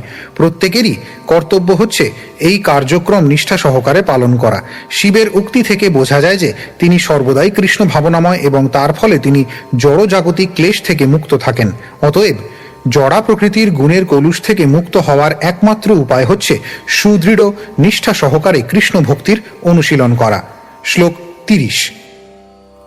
भृगुरुवाच यन्मायया गहनया प्रहितात्मबोधा ब्रह्मादयस्तनुभृतस्तमसि स्वपन्तः नात्मन्श्रितं तव विदन्यधुनापि तत्त्वं सोऽयं प्रसीदतु भवान् प्रणतात्मबन्धुः। অনুবাদ, শ্রী ভৃগু বললেন, হে ভগবান, ব্রহ্মা থেকে শুরু করে একটি ক্ষুদ্র পিপীলিকা পর্যন্ত সকলেই আপনার দুর্লঙ্ঘ মায়ার প্রভাবে আচ্ছন্ন এবং তার ফলে তারা তাদের স্বরূপ সম্বন্ধে অবগত নয়। প্রত্যেকেই তার দেহটিকে তার স্বরূপ বলে মনে করে এবং তার ফলে তারা মোহের অন্ধকারে আচ্ছন্ন। আপনি যে প্রত্যেক জীবের হৃদয়ে পরমাত্মা রূপে বিরাজ করেন তা তারা বস্তুত বুঝতে পারে না, এমনকি তারা আপনার পরম পদও বুঝতে পারে না। কিন্তু আপনি হচ্ছেন সমস্ত শরণাগত জীবের সুহৃদ এবং রক্ষক। তাই আপনি আমাদের প্রতি কৃপা পরবশ হয়ে আমাদের সমস্ত অপরাধ ক্ষমা করুন। তাৎপর্য, দক্ষ যজ্ঞে ব্রহ্মা এবং শিব সমেত সকলেই যে কলঙ্কজনক আচরণ করেছিলেন, ভৃগু মুনি সেই কথা অবগত ছিলেন। এই জড়জগতে সমস্ত জীবদের মধ্যে প্রধান ব্রহ্মার নাম উল্লেখ করার মাধ্যমে তিনি বোঝাতে চেয়েছিলেন যে এই জড়জগতে সকলেই, এমনকি ব্রহ্মা এবং শিব পর্যন্ত, জড়া প্রকৃতির প্রভাবে দেহাত্ম বুদ্ধি সমন্বিত। বিষ্ণুই কেবল দেহাত্ম বুদ্ধির অতীত। সেটি হচ্ছে ভৃগুর বিচার। মানুষ যতক্ষণ দেহাত্ম বুদ্ধির অধীন হয়ে থাকে ততক্ষণ তার পক্ষে পরমাত্মা বা পরম পুরুষোত্তম ভগবানকে উপলব্ধি করা খুব কঠিন। তিনি যে ব্রহ্মার থেকে মহান নন সেই কথা ভালোভাবে অবগত হয়ে ভৃগু নিজেও সেই অপরাধীদের তালিকাভুক্ত করেছেন। অজ্ঞ ব্যক্তি বা বদ্ধ জীবদের মায়ার বশীভূত হয়ে তাদের শোচনীয় অবস্থা স্বীকার করা ছাড়া আর কোনো উপায় নেই। একমাত্র উপায় হচ্ছে বিষ্ণুর শরণাগত হওয়া এবং সর্বদা তার কাছে ক্ষমা ভিক্ষা করা। উদ্ধারের জন্য কেবল ভগবানের অহেতুকী কৃপার উপর নির্ভর করা উচিত এবং নিজের শক্তির উপর লেশমাত্রও নির্ভর করা উচিত নয়। সেটি হচ্ছে কৃষ্ণ ভাবনাময় ব্যক্তির আদর্শ স্থিতি। ভগবান সকলেরই সুহৃদ, কিন্তু তিনি শরণাগত আত্মার প্রতি বিশেষভাবে সৌহার্দ্যপূর্ণ। তাই জড়জগতের বন্ধনে আবদ্ধ জীবদের পক্ষে সবচাইতে সরল উপায় হচ্ছে সর্বদা ভগবানের শরণাগত হয়ে থাকা। তাহলে ভগবান জড় কলুষের বন্ধন থেকে উদ্ধার করার জন্য তাকে সর্বতোভাবে প্রতিরক্ষা প্রদান করবেন। শ্লোক 31। ব্রহ্মোবাচ নৈতৎস্বরূপং ভবতোऽসৌ পদার্থ भेदग्रहै पुरुषो यावदीक्षेत् ज्ञानस्य चार्थस्य गुणस्य चाश्रयो मायामयाद्व्यतिरिक्तो मतस्त्वम्। অনুবাদ, ব্রহ্মা বললেন, যদি কেউ জ্ঞান লাভের বিভিন্ন পন্থার মাধ্যমে আপনাকে জানার চেষ্টা করেন তাহলে তিনি কখনোই আপনার ব্যক্তিত্ব এবং নিত্য স্বরূপ বুঝতে পারবেন না। আপনার স্থিতি সর্বদাই জড় সৃষ্টির অতীত, কিন্তু অভিজ্ঞতা লব্ধ জ্ঞানের দ্বারা আপনাকে জানার প্রয়াস হচ্ছে ভৌতিক, কারণ সেই জ্ঞান অর্জনের উপায় এবং উদ্দেশ্যও ভৌতিক। তাৎপর্য, বলা হয় যে ভগবানের দিব্য নাম, গুণ, লীলা, উপকরণ ইত্যাদি জড় ইন্দ্রিয়ের দ্বারা উপলব্ধি করা যায় না। জ্ঞানীরা মনোধর্মী জ্ঞানের দ্বারা পরম তত্ত্বকে জানার যে প্রয়াস করেন তা সর্বদাই ব্যর্থ হয়, কারণ পরম তত্ত্ব সম্বন্ধে তাদের ধারণা, উদ্দেশ্য এবং উপায় সবই ভৌতিক। ভগবান জড় সৃষ্টির অতীত অপ্রাকৃত।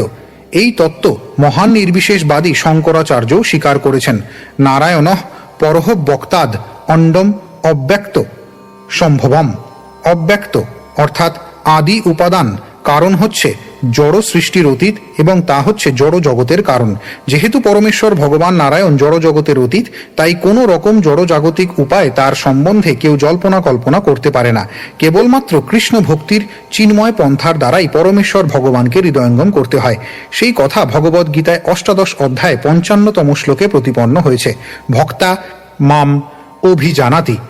ভক্তির দ্বারাই কেবল ভগবানের চিন্ময় স্বরূপ হৃদয়ঙ্গম করা যায়। নির্বিশেষবাদী এবং সবিশেষবাদীদের মধ্যে পার্থক্য হচ্ছে এই যে নির্বিশেষবাদীরা তাদের সীমিত জল্পনা কল্পনার দ্বারা পরমেশ্বর ভগবানের সমীপবর্তী হতে পারে না, কিন্তু সবিশেষবাদী ভগবত ভক্তরা চিন্ময় প্রেমময়ী সেবার মাধ্যমে ভগবানের সন্তুষ্টি বিধান করেন। সেবন মুখে হি। ভক্তের সেবায় সন্তুষ্ট হয়ে ভগবান তার কাছে নিজেকে প্রকাশ করেন। জড়বাদী মানুষেরা কখনো ভগবানকে জানতে পারে না, যদিও তিনি তাদের সম্মুখে উপস্থিত রয়েছেন। ভগবদ গীতায় ভগবান শ্রীকৃষ্ণ তাই এই প্রকার জড়বাদীদের মূঢ় বলে নিন্দা করেছেন।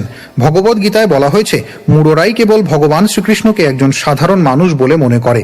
তারা ভগবান শ্রীকৃষ্ণের দিব্য স্থিতি অথবা তার চিন্ময় শক্তি যে কি সেই সম্বন্ধে অবগত নয়।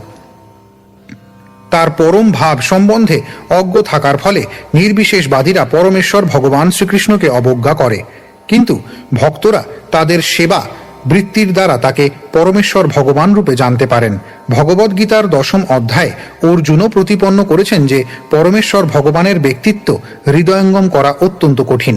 শ্লোক 32। ইন্দ্র উবাচ ইদমপ্যচ্যুত বিশ্বভাবনম वपुरानन्दकरं मनोदृशाम् सुरविद्रुटक्षपणैरुदायुधैर्भुजदण्डैरुपपन्नमष्टभिः। অনুবাদ: দেবরাজ ইন্দ্র বললেন, হে ভগবান, প্রতিটি হস্তে অস্ত্র সমন্বিত আপনার এই অষ্টভুজ দিব্য রূপ সমগ্র বিশ্বের কল্যাণের জন্য প্রকট হয় এবং তা মন ও নেত্রের অত্যন্ত আনন্দদায়ক। এই রূপে আপনি ভক্ত বিদ্বেষী অসুরদের দণ্ড দেওয়ার জন্য সর্বদা তৎপর। তাৎপর্য: শাস্ত্র থেকে জানা যায় যে ভগবান শ্রী বিষ্ণু চতুর্ভুজ রূপে প্রকট হন, কিন্তু এই বিশেষ যজ্ঞস্থলে বিষ্ণু অষ্টভুজ রূপে এসেছিলেন। দেবরাজ ইন্দ্র বলেছেন, যদিও আমরা আপনার চতুর্ভুজ রূপ দেখতে অভ্যস্ত, কিন্তু আপনার এই অষ্টভুজ রূপও চতুর্ভুজ রূপের মতোই বাস্তব। যেমন ব্রহ্মা বলেছেন, ভগবানের চিন্ময় রূপ উপলব্ধি করা ইন্দ্রিয় শক্তির অতীত। ব্রহ্মার সেই উক্তির উত্তরে দেবরাজ ইন্দ্র বলেছেন যে যদিও ভগবানের দিব্য স্বরূপ জড় ইন্দ্রিয়ের গোচরীভূত নয়, তবুও তার কার্যকলাপ এবং তার চিন্ময় রূপ হৃদয়ঙ্গম করা যায়। ভগবানের অসামান্য রূপ, অসামান্য কার্যকলাপ এবং অসামান্য সৌন্দর্য সাধারণ মানুষেরাও দর্শন করতে পারে। যেমন শ্রীকৃষ্ণ যখন বৃন্দাবনে একটি 6 কিংবা 7 বছরের বালক রূপে আবির্ভূত হয়েছিলেন, তখন ব্রজবাসীরা তার শরণাগত হয়েছিলেন। সেখানে প্রচণ্ড বাড়ি বর্ষণ হচ্ছিল এবং ভগবান তার বাঁ হাতের কোড়ে আঙুলের উপর গোবর্ধন পর্বতকে 7 দিন ধারণ করে বৃন্দাবনবাসীদের রক্ষা করেছিলেন। ভগবানের এই অসামান্য গুণ জড় ইন্দ্রিয়ের সীমার মধ্যে জল্পনা কল্পনাকারী জড়বাদীদের অন্তরেও বিশ্বাস উৎপাদন করবে। ভগবানের কার্যকলাপ ব্যবহারিক দৃষ্টিতেও মনোমুগ্ধকর, কিন্তু নির্বিশেষবাদীরা তার অস্তিত্বকে বিশ্বাস করে না, কারণ তারা তাদের নিজেদের ব্যক্তিত্বের সঙ্গে তুলনা করে পরমেশ্বর ভগবানের ব্যক্তিত্ব সম্পর্কে চর্চা করে। যেহেতু এই জড়জগতে কোনো মানুষই একটি পর্বত উঠাতে পারে না, তাই তারা বিশ্বাস করে না যে ভগবান তা করতে পারেন। তারা মনে করে যে শ্রীমদ্ ভাগবতের কাহিনী হচ্ছে রূপক এবং তারা তাদের নিজেদের অনুমানের ভিত্তিতে তার অর্থ নিরূপণ করার চেষ্টা করে, কিন্তু প্রকৃতপক্ষে ভগবান সমস্ত বৃন্দাবনবাসীদের সমক্ষে গোবর্ধন পর্বত উত্তোলন করেছিলেন, যা ব্যাসদেব, নারদ প্রমুখ আচার্যেরা প্রতিপন্ন করেছেন। ভগবানের কার্যকলাপ, লীলা এবং অসাধারণ বৈশিষ্ট্য যথাযথভাবে গ্রহণ করা উচিত এবং তার ফলে আমাদের বর্তমান অবস্থাতেই আমরা ভগবানকে উপলব্ধি করতে পারব। এখানে দেবরাজ ইন্দ্র প্রতিপন্ন করেছেন আপনার অষ্টভুজ রূপ আপনার চতুর্ভুজেরই মতো, সেই সম্বন্ধে কোনো সন্দেহ নেই। শ্লোক 33। পত্ন্য ऊचुः यज्ञोऽयं तव यजनायकेन सृष्टो विध्वस्तः पशुपतिनाद्य दक्षकोपात् तं नस्त्वं शवशयानाभशान्तमेधं यज्ञात्मन्नलिनरुचादृशा पुनीः।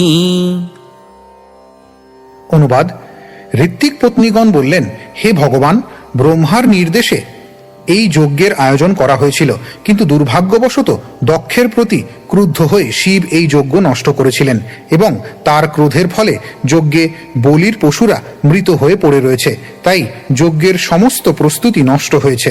এখন আপনার পদ্ম পলাশলোচনের দৃষ্টিপাতের দ্বারা এই যজ্ঞস্থলকে পুনঃ পবিত্র করুন। তাৎপর্য: যজ্ঞে পশু বলি দেওয়া হতো তাদের নবজীবন দান করার উদ্দেশ্যে, সেখানে পশুদের আনার উদ্দেশ্যই ছিল তাই। যজ্ঞে পশু উৎসর্গ করে তাদের নবজীবন প্রদানের মন্ত্রোচ্চারণের শক্তি প্রমাণিত হতো। দুর্ভাগ্যবশত শিব যখন দক্ষের যজ্ঞ নষ্ট করে দেন, তখন কিছু পশুও নিহত হয়েছিল। একটি পশু বধ করা হয়েছিল দক্ষেরই শরীরে তার মাথাটি লাগাবার জন্য। সেই মৃত পশুদের শরীর ইতস্তত বিক্ষিপ্ত থাকার জন্য যজ্ঞস্থল শ্মশানে পরিণত হয়েছিল। তার ফলে যজ্ঞের প্রকৃত উদ্দেশ্য ব্যর্থ হয়েছিল। যেহেতু বিষ্ণু হচ্ছেন এই ধরনের যজ্ঞের চরম লক্ষ্য, তাই ঋত্বিকদের পত্নীরা তাকে অনুরোধ করেছিলেন তিনি যেন তার অহৈতুকী কৃপাপূর্ণ দৃষ্টিপাতের দ্বারা যজ্ঞস্থলকে পবিত্র করেন, যার ফলে যজ্ঞের কার্যক্রম অনুষ্ঠিত হয়ে চলতে পারে। এখানে মূল বক্তব্য হচ্ছে যে অনর্থক পশু হত্যা করা উচিত নয়। পশু বলি দেওয়ার উদ্দেশ্য হচ্ছে মন্ত্রের শক্তি পরীক্ষা করা এবং মন্ত্রের প্রভাবে উৎসর্গীকৃত পশুদের নবজীবন দান করা উচিত ছিল, তাদের হত্যা করা উচিত হয়নি। যেমন শিব দক্ষের শরীরে একটি পশুর মস্তক লাগাবার জন্য ঠিক করেছিলেন। যজ্ঞে পশু বলির মাধ্যমে পশুকে নবীন জীবন দান দর্শন করা আনন্দদায়ক দৃশ্য। কিন্তু এই আনন্দদায়ক পরিবেশ নষ্ট হয়ে গিয়েছিল। ঋত্বিকদের পত্নীরা ভগবান শ্রী বিষ্ণুর কাছে প্রার্থনা করেছিলেন তিনি যেন তার দৃষ্টিপাতের দ্বারা পশুদের পুনর্জীবন দান করেন এবং তার ফলে সেই যজ্ঞকে আনন্দদায়ক করেন। শ্লোক 34।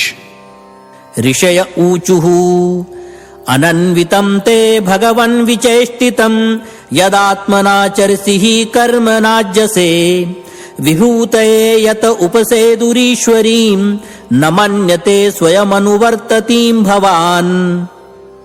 অনুবাদ: ঋষিরা প্রার্থনা করেছিলেন, হে ভগবান, আপনার কার্যকলাপ পরম অদ্ভুত এবং যদিও আপনি আপনার বিভিন্ন শক্তির দ্বারা সব কিছু সম্পাদন করেন, তবুও আপনি সেই সমস্ত কার্যকলাপের প্রতি মোটেই আসক্ত নন। এমনকি আপনি লক্ষ্মী দেবীর প্রতিও আসক্ত নন, যার কৃপা লাভের জন্য ব্রহ্মার মতো মহান দেবতারাও তার পূজা করেন। তাৎপর্য: ভগবদ্গীতায় বলা হয়েছে যে ভগবানের আশ্চর্যজনক কার্যকলাপ থেকে কোনো রকম ফল লাভ করার প্রতি তার কোনো স্পৃহা নেই, এমনকি সেইগুলি অনুষ্ঠান করারও কোনো প্রয়োজন তার নেই। কিন্তু তা সত্ত্বেও জনসাধারণকে দৃষ্টান্তের মাধ্যমে শিক্ষা দেওয়ার জন্য তিনি কখনো কখনো কার্য করেন এবং সেই সমস্ত কার্যকলাপ অত্যন্ত আশ্চর্যজনক। তিনি কোনো কিছুর প্রতি আসক্ত নন। ন মাং কর্মাণি লিম্পন্তি।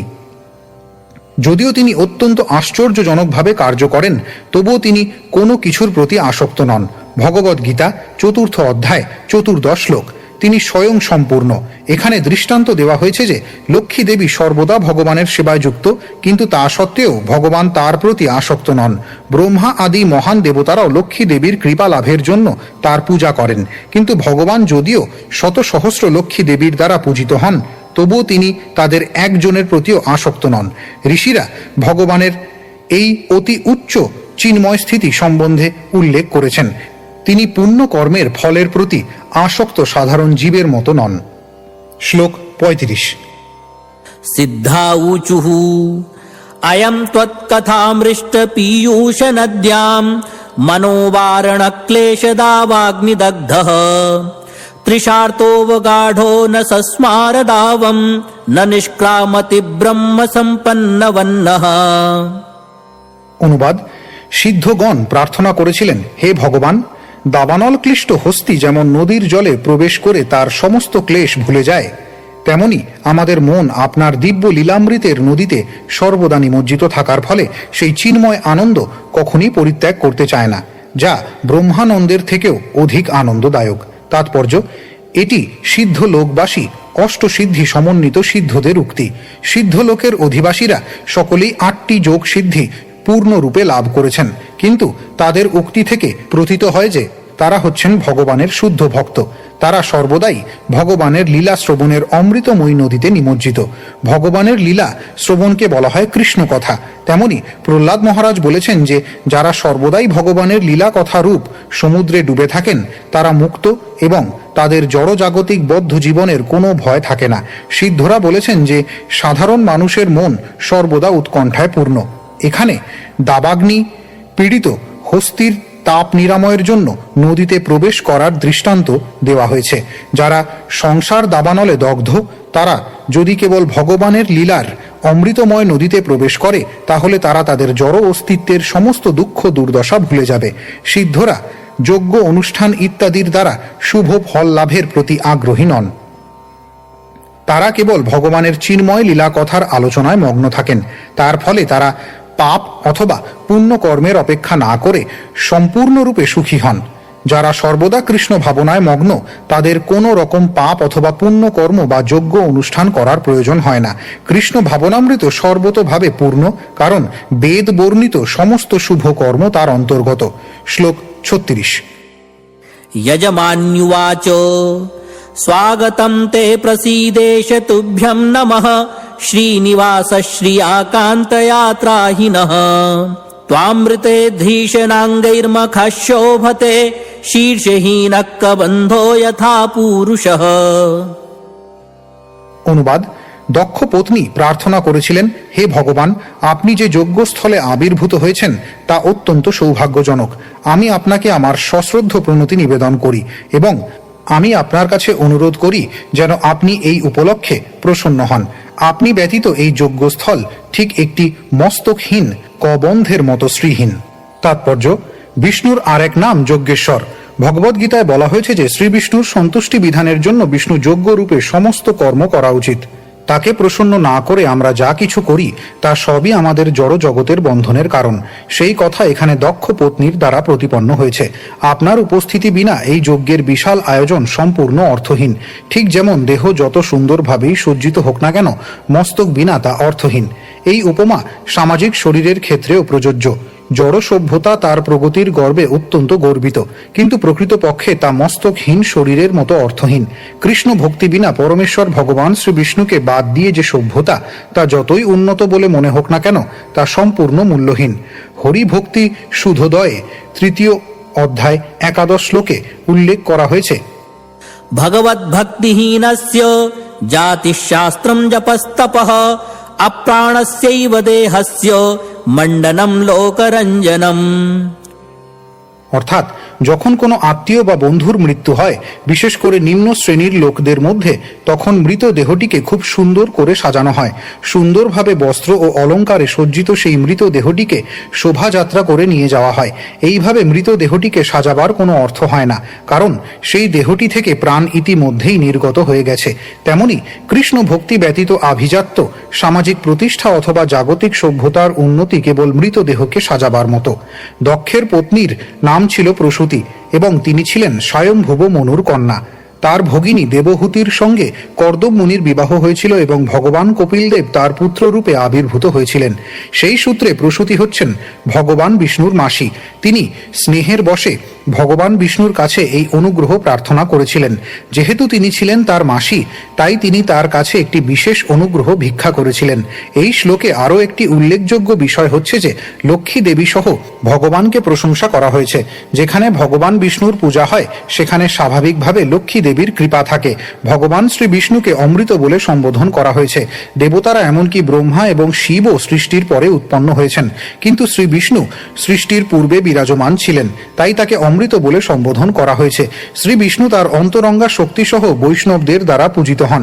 দক্ষ পত্নী প্রসূতি ভগবানের কাছে প্রার্থনা করেছিলেন তিনি যেন পুরোহিতদের কতকগুলি জড়জাগতিক ফল লাভের জন্য যজ্ঞ অনুষ্ঠানকারী সকাম কর্মী থেকে বৈষ্ণবে পরিণত করেন।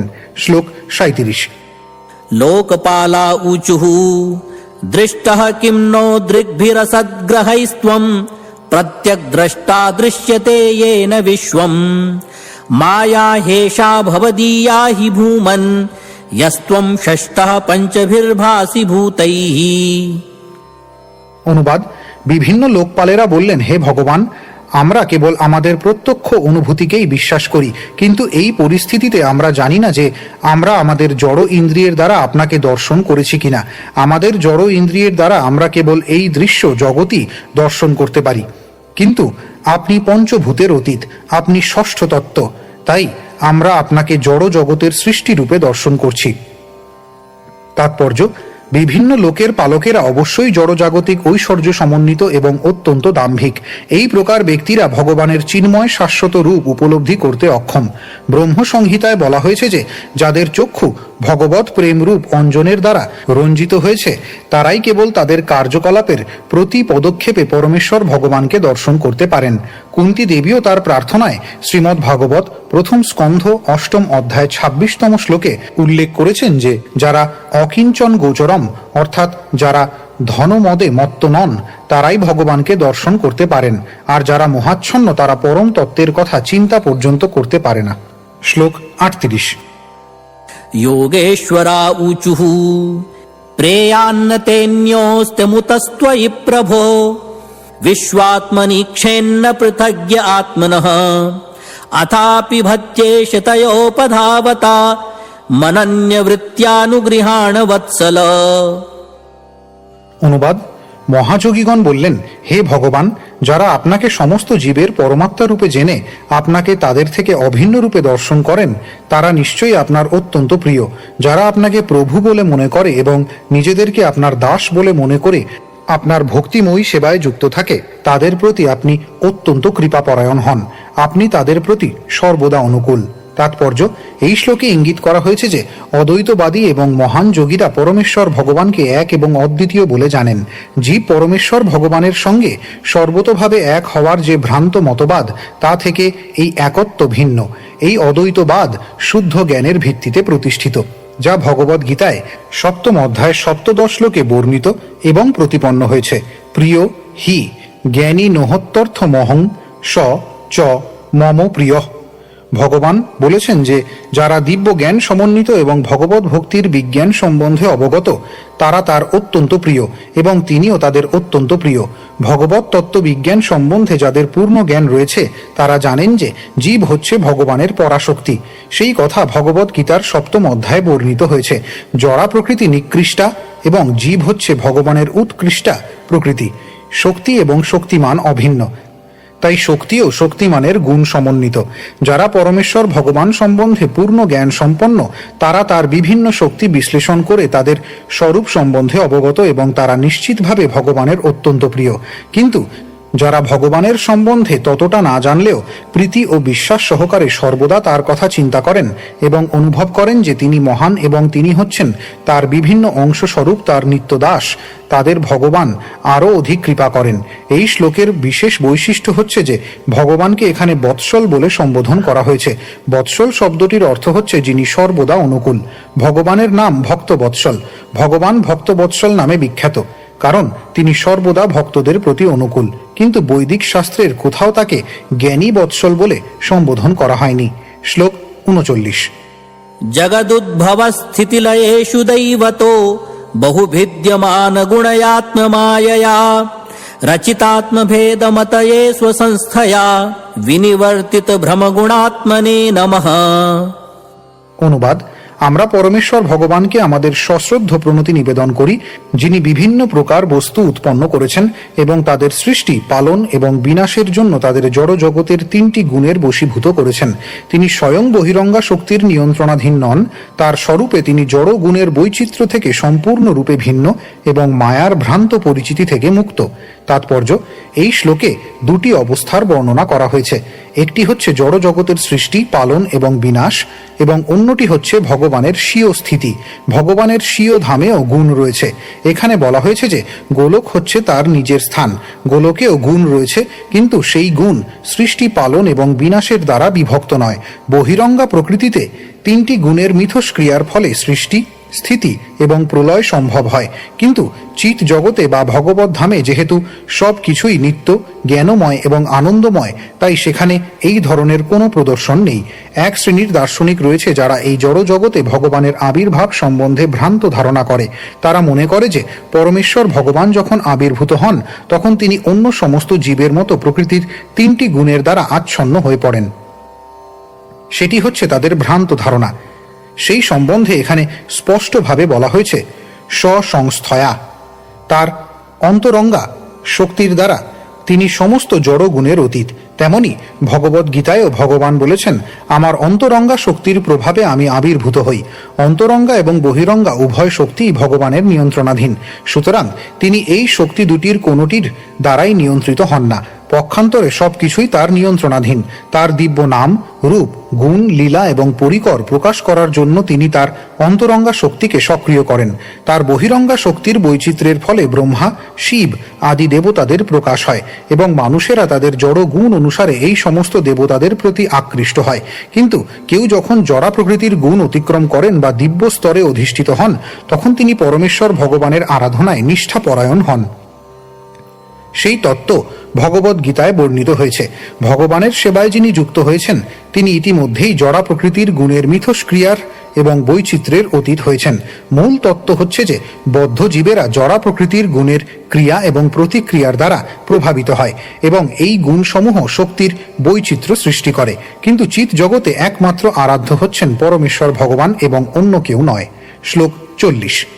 ব্রহ্মোবাচ নমস্তে সত্ত্বায় ধর্মাদীনাং চ সূতয়ে নির্গুণায় চ যৎকাষ্ঠাম নাহম বেদাপরেপি চ।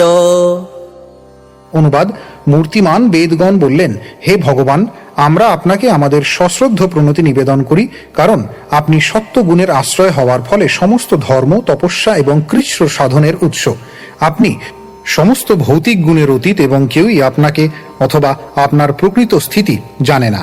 তাৎপর্য: জড় জগতে তিনটি গুণের তিনজন ঈশ্বর রয়েছেন।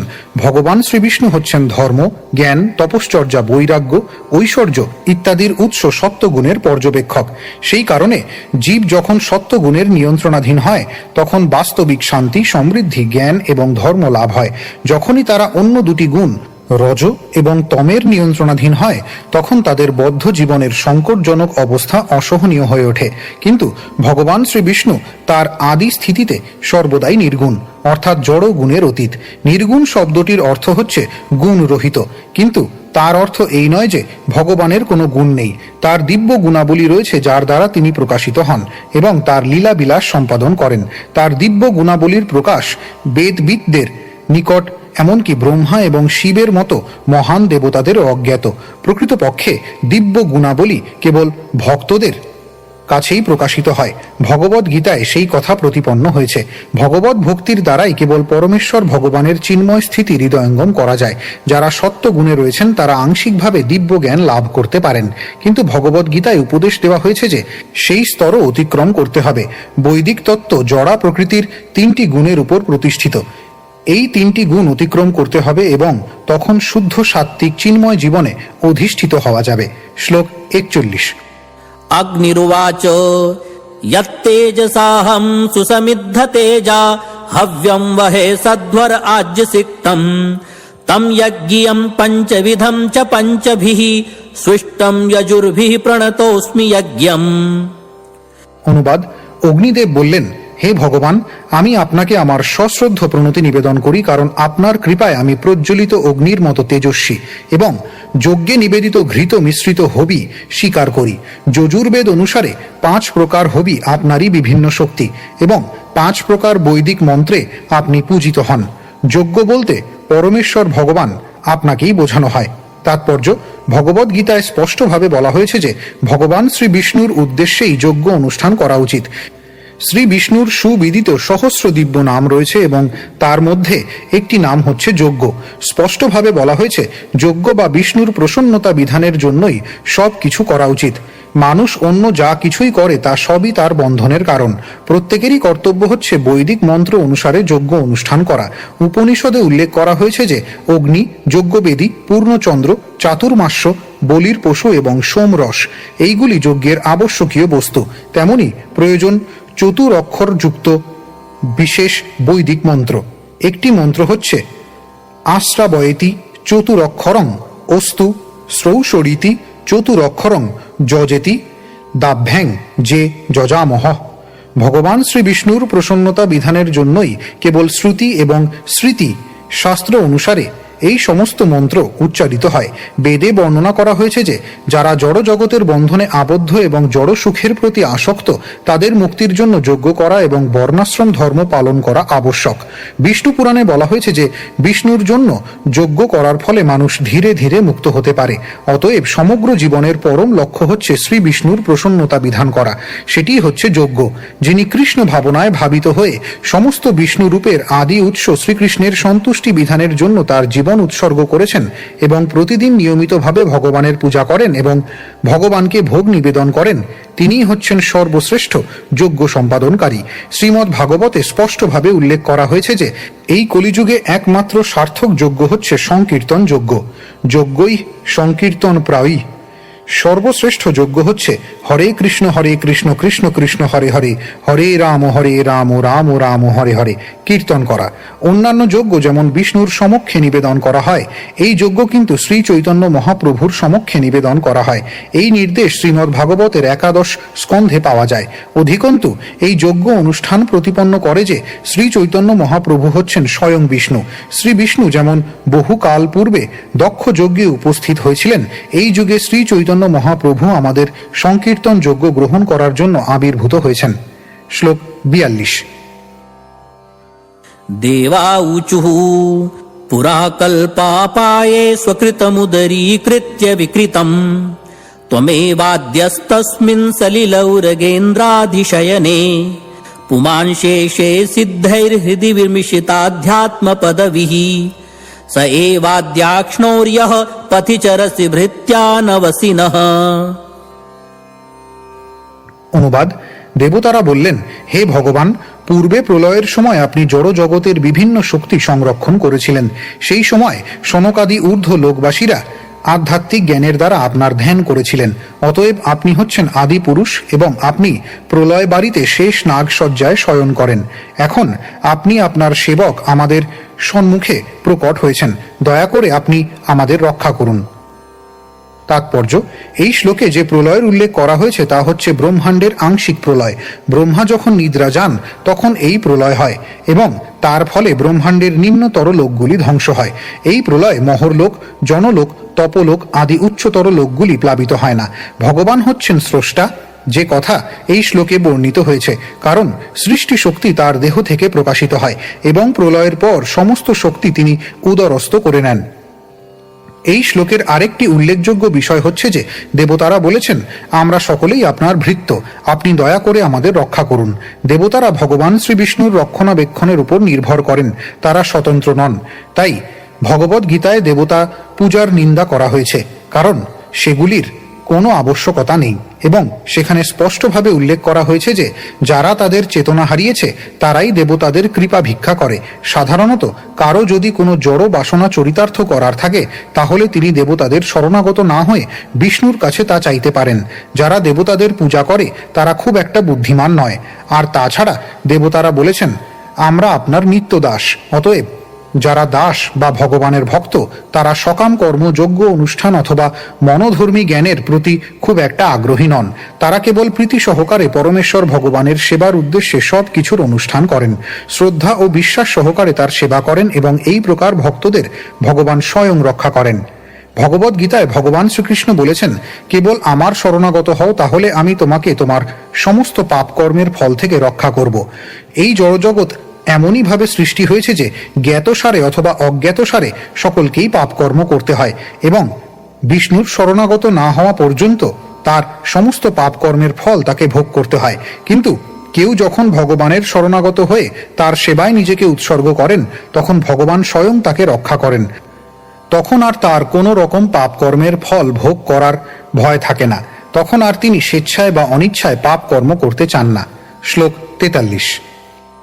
गन्धर्वा ऊचुः अंशाशास्ते देवमरीच्यादय एते ब्रह्मेन्द्राद्या देवगणा रुद्रपुरोगाः क्रीडाभाण्डं विश्वमिदं यस्य विभूमन् तस्मै नित्यं नाथ नमस्ते करवाम। অনুবাদ: গন্ধর্বেরা বললেন, হে ভগবান, শিব, ব্রহ্মা, ইন্দ্র আদি সমস্ত দেবতাগণ এবং মরীচি আদি মহর্ষিগণ কেবল আপনার দেহের বিভিন্ন অংশ। আপনি হচ্ছেন পরম শক্তিমান বিভু। সমগ্র বিশ্ব আপনার ক্রীড়ার উপকরণ মাত্র। আমরা সর্বদাই আপনাকে পরমেশ্বর ভগবান বলে স্বীকার করি এবং আমরা আপনাকে আমাদের সশ্রদ্ধ প্রণতি নিবেদন করি। তাৎপর্য: ব্রহ্মসংহিতায় বলা হয়েছে যে শ্রীকৃষ্ণ হচ্ছেন পরমেশ্বর ভগবান। ব্রহ্মা, শিব, ইন্দ্র, চন্দ্র প্রভৃতি দেবতা থেকে শুরু করে নিম্নলোকের বহু লোকপাল, মন্ত্রী, সভাপতি, রাজা থাকতে পারেন। বস্তুত তারা নিজেদের ভগবান বলে মনে করতে পারেন, কিন্তু তা জড় জগতের প্রভাবে তাদের দাম্ভিক ভ্রান্ত ধারণা ছাড়া আর কিছু নয়। প্রকৃতপক্ষে বিষ্ণু হচ্ছেন ভগবান, কিন্তু বিষ্ণুর ঊর্ধ্বে রয়েছেন শ্রীকৃষ্ণ, কারণ বিষ্ণু হচ্ছেন তার অংশ। এই শ্লোকে সেই সম্বন্ধে অংশাংশাহ শব্দটির ব্যবহার হয়েছে, যার অর্থ হচ্ছে অংশেরও অংশ। শ্রী চৈতন্য চরিতামৃতে এই রকম বহু শ্লোকে বর্ণনা করা হয়েছে কিভাবে ভগবানের অংশ পুনরায় অংশ বিস্তার করে। শ্রীমদ্ ভাগবতে বর্ণনা করা হয়েছে যে বিষ্ণুর বহু প্রকাশ রয়েছে এবং তার থেকে বহু জীবও প্রকাশিত হয়েছে। বিষ্ণুর প্রকাশকে বলা হয় সাংশ এবং জীবকে বলা হয় বিভিন্নাংশ। ব্রহ্মা, ইন্দ্র আদি দেবতাদের বহু পুণ্য কর্ম এবং তপস্যার ফলে এই প্রকার উচ্চ পদ প্রদান করা হয়েছে, কিন্তু প্রকৃতপক্ষে বিষ্ণু বা কৃষ্ণই হচ্ছেন সকলের প্রভু। চৈতন্য চরিতামৃতে বলা হয়েছে একলে ঈশ্বর কৃষ্ণ আর সব ভৃত্য, অর্থাৎ শ্রীকৃষ্ণই হচ্ছেন পরমেশ্বর ভগবান এবং অন্য সকলে এমনকি বিষ্ণু তত্ত্বরাও এবং নিশ্চিতভাবে জীবেরা তার ভৃত্য। বলদেব হচ্ছেন শ্রীকৃষ্ণের প্রথম প্রকাশ, তিনিও শ্রীকৃষ্ণের সেবায় যুক্ত, অতএব সাধারণ জীবেরা নিশ্চিতভাবে তার সেবক। স্বরূপত সকলকেই সৃষ্টি করা হয়েছে শ্রীকৃষ্ণের সেবা করার জন্য। এখানে গন্ধর্বরা স্বীকার করেছেন যে দেবতারা যদিও নিজেদের পরম বলে মনে করতে পারেন, কিন্তু প্রকৃতপক্ষে তারা পরম নন। প্রকৃত পরমেশ্বরত্ব শ্রীকৃষ্ণের। শ্রীমদ্ ভাগবতে বর্ণনা করা হয়েছে যে কৃষ্ণস্তু ভগবান স্বয়ং, শ্রীকৃষ্ণই হচ্ছেন একমাত্র পরমেশ্বর ভগবান। তাই কেবল শ্রীকৃষ্ণের পূজা করা হলে তার অংশেরও পূজা হয়ে যায়। ঠিক যেমন গাছের গোড়ায় জল দিলে ডালপালা, পাতা, ফুল ইত্যাদিতেও জল দেওয়া হয়ে যায়। শ্লোক 44। त्वन्माययार्थमभिपद्य कलेवरेऽस्मिन् विद्याधरा ऊचुः उत्पथैः स्वैः क्षिप्तोऽप्यसद्विषयलालस आत्ममोहम् युष्मत्कथामृतनिषेवक उद्विदस्येत्। অনুবাদ: বিদ্যাধরেরা বললেন, হে ভগবান, এই মনুষ্য শরীর সর্বোচ্চ সিদ্ধি লাভের জন্য, কিন্তু আপনার বহিরঙ্গা শক্তির বশীভূত হয়ে জীব ভ্রান্তিবশত তার দেহকে আত্মা বলে মনে করে এবং তার ফলে মায়ার দ্বারা প্রভাবিত হয়ে সে জড় সুখ ভোগের মাধ্যমে সুখী হতে চায়। পথভ্রষ্ট হয়ে সে সর্বদা অনিত্য মায়িক সুখের প্রতি আকৃষ্ট হয়। কিন্তু আপনার দিব্য কার্যকলাপ এতই প্রভাব সম্পন্ন যে কেউ যদি সেই বিষয় শ্রবণ এবং কীর্তনে যুক্ত হন, তাহলে তিনি এই মোহ থেকে উদ্ধার লাভ করতে পারেন। তাৎপর্য: মনুষ্য জীবনকে অর্থদ বলা হয় কারণ এই শরীর দেহী আত্মাকে সর্বোচ্চ সিদ্ধি লাভের জন্য খুব সুন্দরভাবে সাহায্য করতে পারে। প্রহ্লাদ মহারাজ বলেছেন যে মনুষ্য শরীর যদিও ক্ষণস্থায়ী, কিন্তু তা সত্ত্বেও এই শরীর আমাদের সর্বোচ্চ সিদ্ধি প্রদান করতে পারে। নিম্ন স্তরের জীবন থেকে উচ্চ স্তরের জীবনে জীবের বিবর্তনের পন্থায় মনুষ্য জীবন হচ্ছে এক মহান আশীর্বাদ।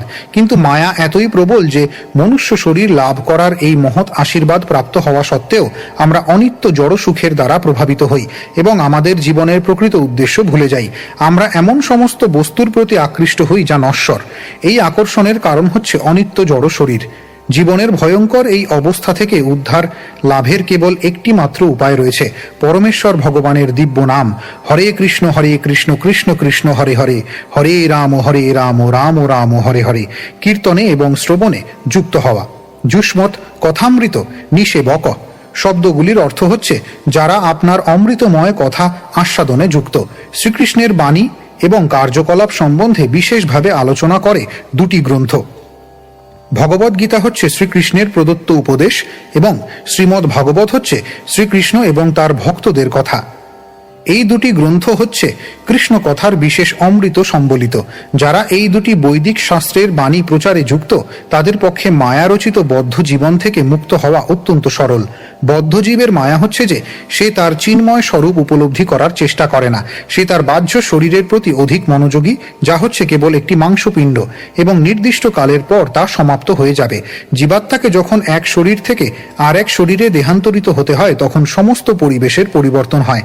মায়ার প্রভাবে সে পুনরায় অন্য আরেকটি ভিন্ন পরিবেশে সন্তুষ্ট হবে। মায়ার এই প্রভাবকে বলা হয় আবরণাত্মিকা শক্তি, কারণ তা এত প্রবল যে যে কোনো জঘন্য অবস্থাতেও জীব সন্তুষ্ট থাকে। সে যদি একটি কৃমি কীট হয়ে উদরে বিষ্ঠা এবং মূত্রের মধ্যে জন্মগ্রহণ করে, তবুও সে সন্তুষ্ট থাকে এবং মনে করে যে সে কত আনন্দ অনুভব করছে। এটিই হচ্ছে মায়ার আবরণাত্মিকা প্রভাব।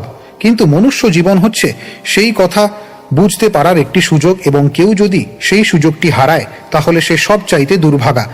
মায়ার প্রভাব থেকে মুক্ত হওয়ার একমাত্র উপায় হচ্ছে কৃষ্ণ কথায় মগ্ন হওয়া।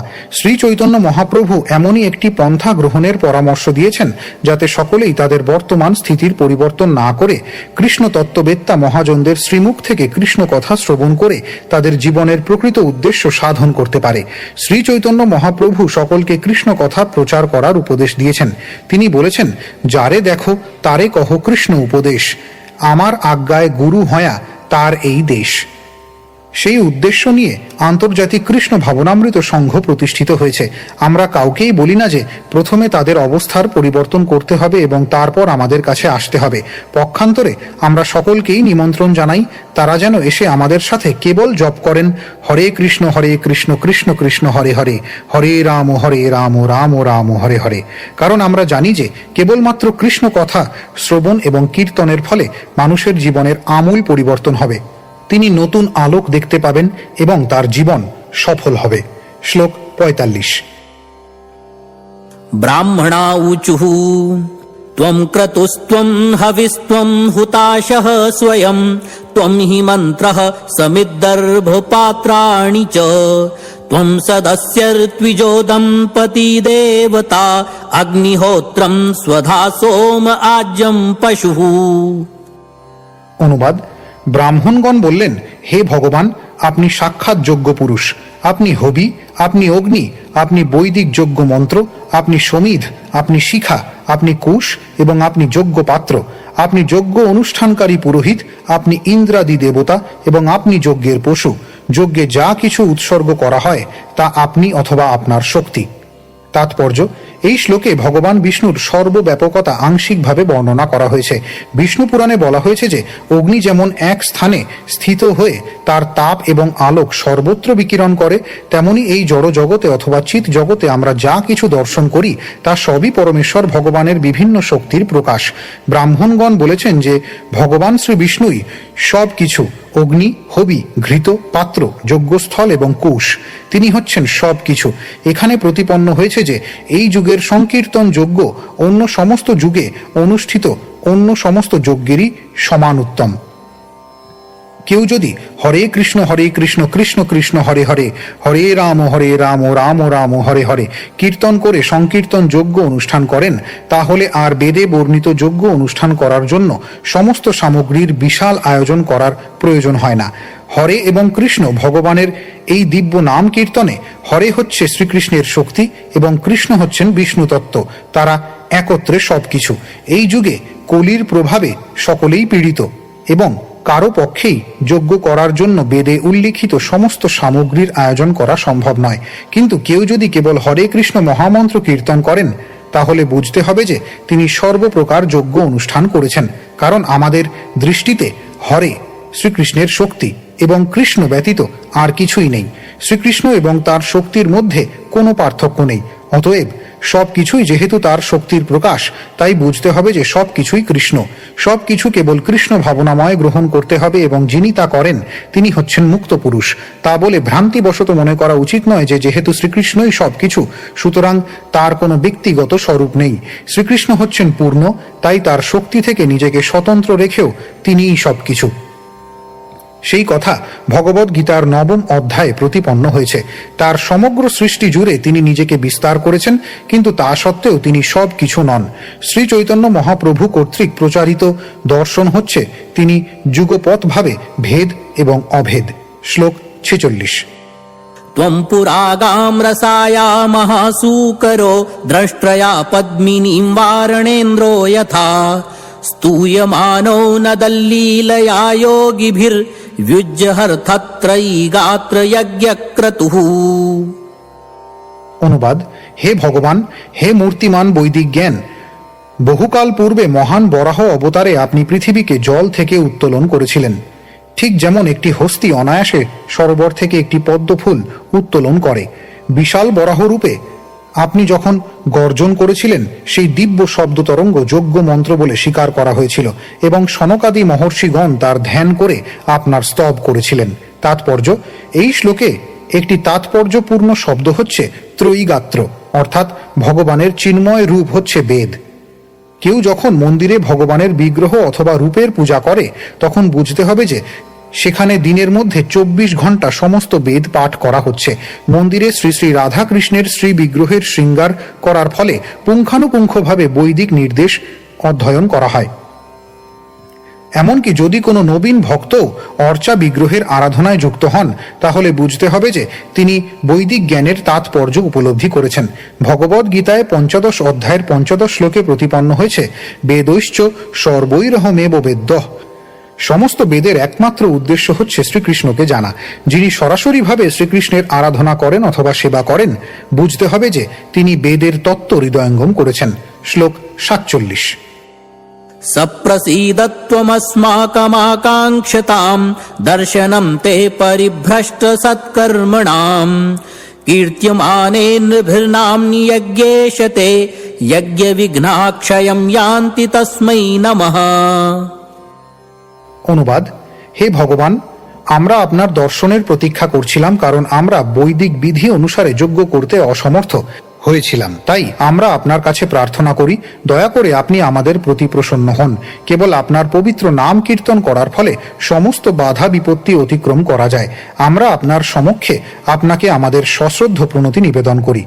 তাৎপর্য: ব্রাহ্মণ পুরোহিতেরা অত্যন্ত আশান্বিত হয়েছিলেন যে ভগবান শ্রী বিষ্ণুর উপস্থিতির ফলে এখন তাদের যজ্ঞ নির্বিঘ্নে সম্পন্ন হবে।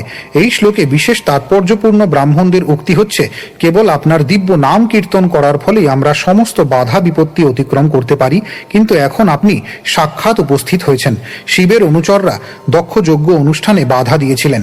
ব্রাহ্মণরা পরোক্ষভাবে শিবের অনুচরদের সমালোচনা করেছেন, কিন্তু ব্রাহ্মণরা যেহেতু সর্বদা ভগবান শ্রীবিষ্ণু কর্তৃক রক্ষিত, তাই শিবের অনুচরেরা তাদের যজ্ঞ অনুষ্ঠানে কোনো ক্ষতি করতে পারেনি। একটি প্রবাদ রয়েছে, রাখে কৃষ্ণ মারে কে, মারে কৃষ্ণ রাখে কে। তার একটি জ্বলন্ত দৃষ্টান্ত হচ্ছে রাবণ। রাবণ ছিলেন শিবের পরম ভক্ত, কিন্তু যখন শ্রী রামচন্দ্র তাকে সংহার করতে চেয়েছিলেন, তখন শিব তাকে রক্ষা করতে পারেননি। শিব এবং ব্রহ্মার মতো দেবতারাও যদি ভক্তের অনিষ্ট করতে চান, তাহলেও শ্রীকৃষ্ণ তার ভক্তকে রক্ষা করেন। কিন্তু শ্রীকৃষ্ণ যখন কাউকে সংহার করতে চান, যেমন রাবণ অথবা হিরণ্যকশিপু, তখন কোনো দেবতাও তাকে রক্ষা করতে পারেন না। শ্লোক 48। मैत्रेय उवाच इति दक्षः कविर्यज्ञं भद्ररुद्राभिमर्शितं कीर्त्यमाने ऋषिकेशे सन्निन्ये यज्ञभावने। অনুবাদ: শ্রী মৈত্রেয় বললেন, সেখানে উপস্থিত সকলের দ্বারা এইভাবে ভগবান বিষ্ণু বন্দিত হওয়ার পর দক্ষ শুদ্ধ অন্তকরণে পুনরায় যজ্ঞ অনুষ্ঠানের আয়োজন করেছিলেন, যা শিবের অনুচরদের দ্বারা বিধ্বস্ত হয়েছিল। শ্লোক 49। भगवान् स्वेन भागेन सर्वात्मा सर्वभागभुक् दक्षं बभाष आभाष्य प्रीयमाण इवानघ। অনুবাদ: মৈত্রেয় বললেন, হে নিষ্পাপ বিদুর, ভগবান শ্রীবিষ্ণু হচ্ছেন প্রকৃতপক্ষে সমস্ত যজ্ঞ ফলের ভোক্তা, কিন্তু তা সত্ত্বেও সমস্ত জীবের পরমাত্মা হওয়ার ফলে তিনি কেবল যজ্ঞের তার অংশ প্রাপ্ত হই সন্তুষ্ট ছিলেন। তিনি তাই প্রসন্নভাবে দক্ষকে সম্বোধন করে বলেছিলেন। তাৎপর্য: ভগবদ গীতায় 5ম অধ্যায় 29তম শ্লোকে বলা হয়েছে, ভোক্তারং যজ্ঞ তপসাম। ভগবান শ্রীবিষ্ণু বা শ্রীকৃষ্ণ হচ্ছেন যজ্ঞ এবং তপস্যার সমস্ত ফলের পরম ভোক্তা। মানুষ যে কর্মেই প্রবৃত্ত হোক না কেন, তার চরম লক্ষ্য হচ্ছে বিষ্ণু। কেউ যদি তা না জানে, তাহলে সে বিপথগামী। পরমেশ্বর ভগবান রূপে বিষ্ণুর কারো কাছ থেকে কিছু চাওয়ার নেই। তিনি সম্পূর্ণরূপে আত্মতৃপ্ত এবং স্বয়ং সম্পূর্ণ, কিন্তু জীবের প্রতি সৌহার্দ্যবশত তিনি যজ্ঞের নৈবেদ্য গ্রহণ করেন। যখন তার যজ্ঞ ভাগ তাকে নিবেদন করা হয়েছিল, তখন তিনি অত্যন্ত প্রসন্ন হয়েছিলেন। ভগবদ গীতায় 9ম অধ্যায় 26তম শ্লোকে উল্লেখ করা হয়েছে, পত্রং পুষ্পং ফলম তোয়ং যো মে ভক্তা প্রযোচ্ছতি। ভক্ত তাকে যদি একটি ছোট পাতা অথবা একটি ফুল বা একটু জল নিবেদন করেন, এবং সেই নিবেদন যদি প্রীতি এবং অনুরাগ সহকারে হয়ে থাকে, তাহলে ভগবান তা গ্রহণ করেন এবং প্রসন্ন হন। যদিও তিনি স্বয়ং সম্পূর্ণ এবং কারো কাছ থেকে কোনো কিছু গ্রহণ করার আবশ্যকতা তার নেই, তবুও তিনি তা গ্রহণ করেন, কারণ পরমাত্মা রূপে সমস্ত জীবের সঙ্গে তার এক অতি গভীর সৌহার্দ্যপূর্ণ মনোভাব রয়েছে।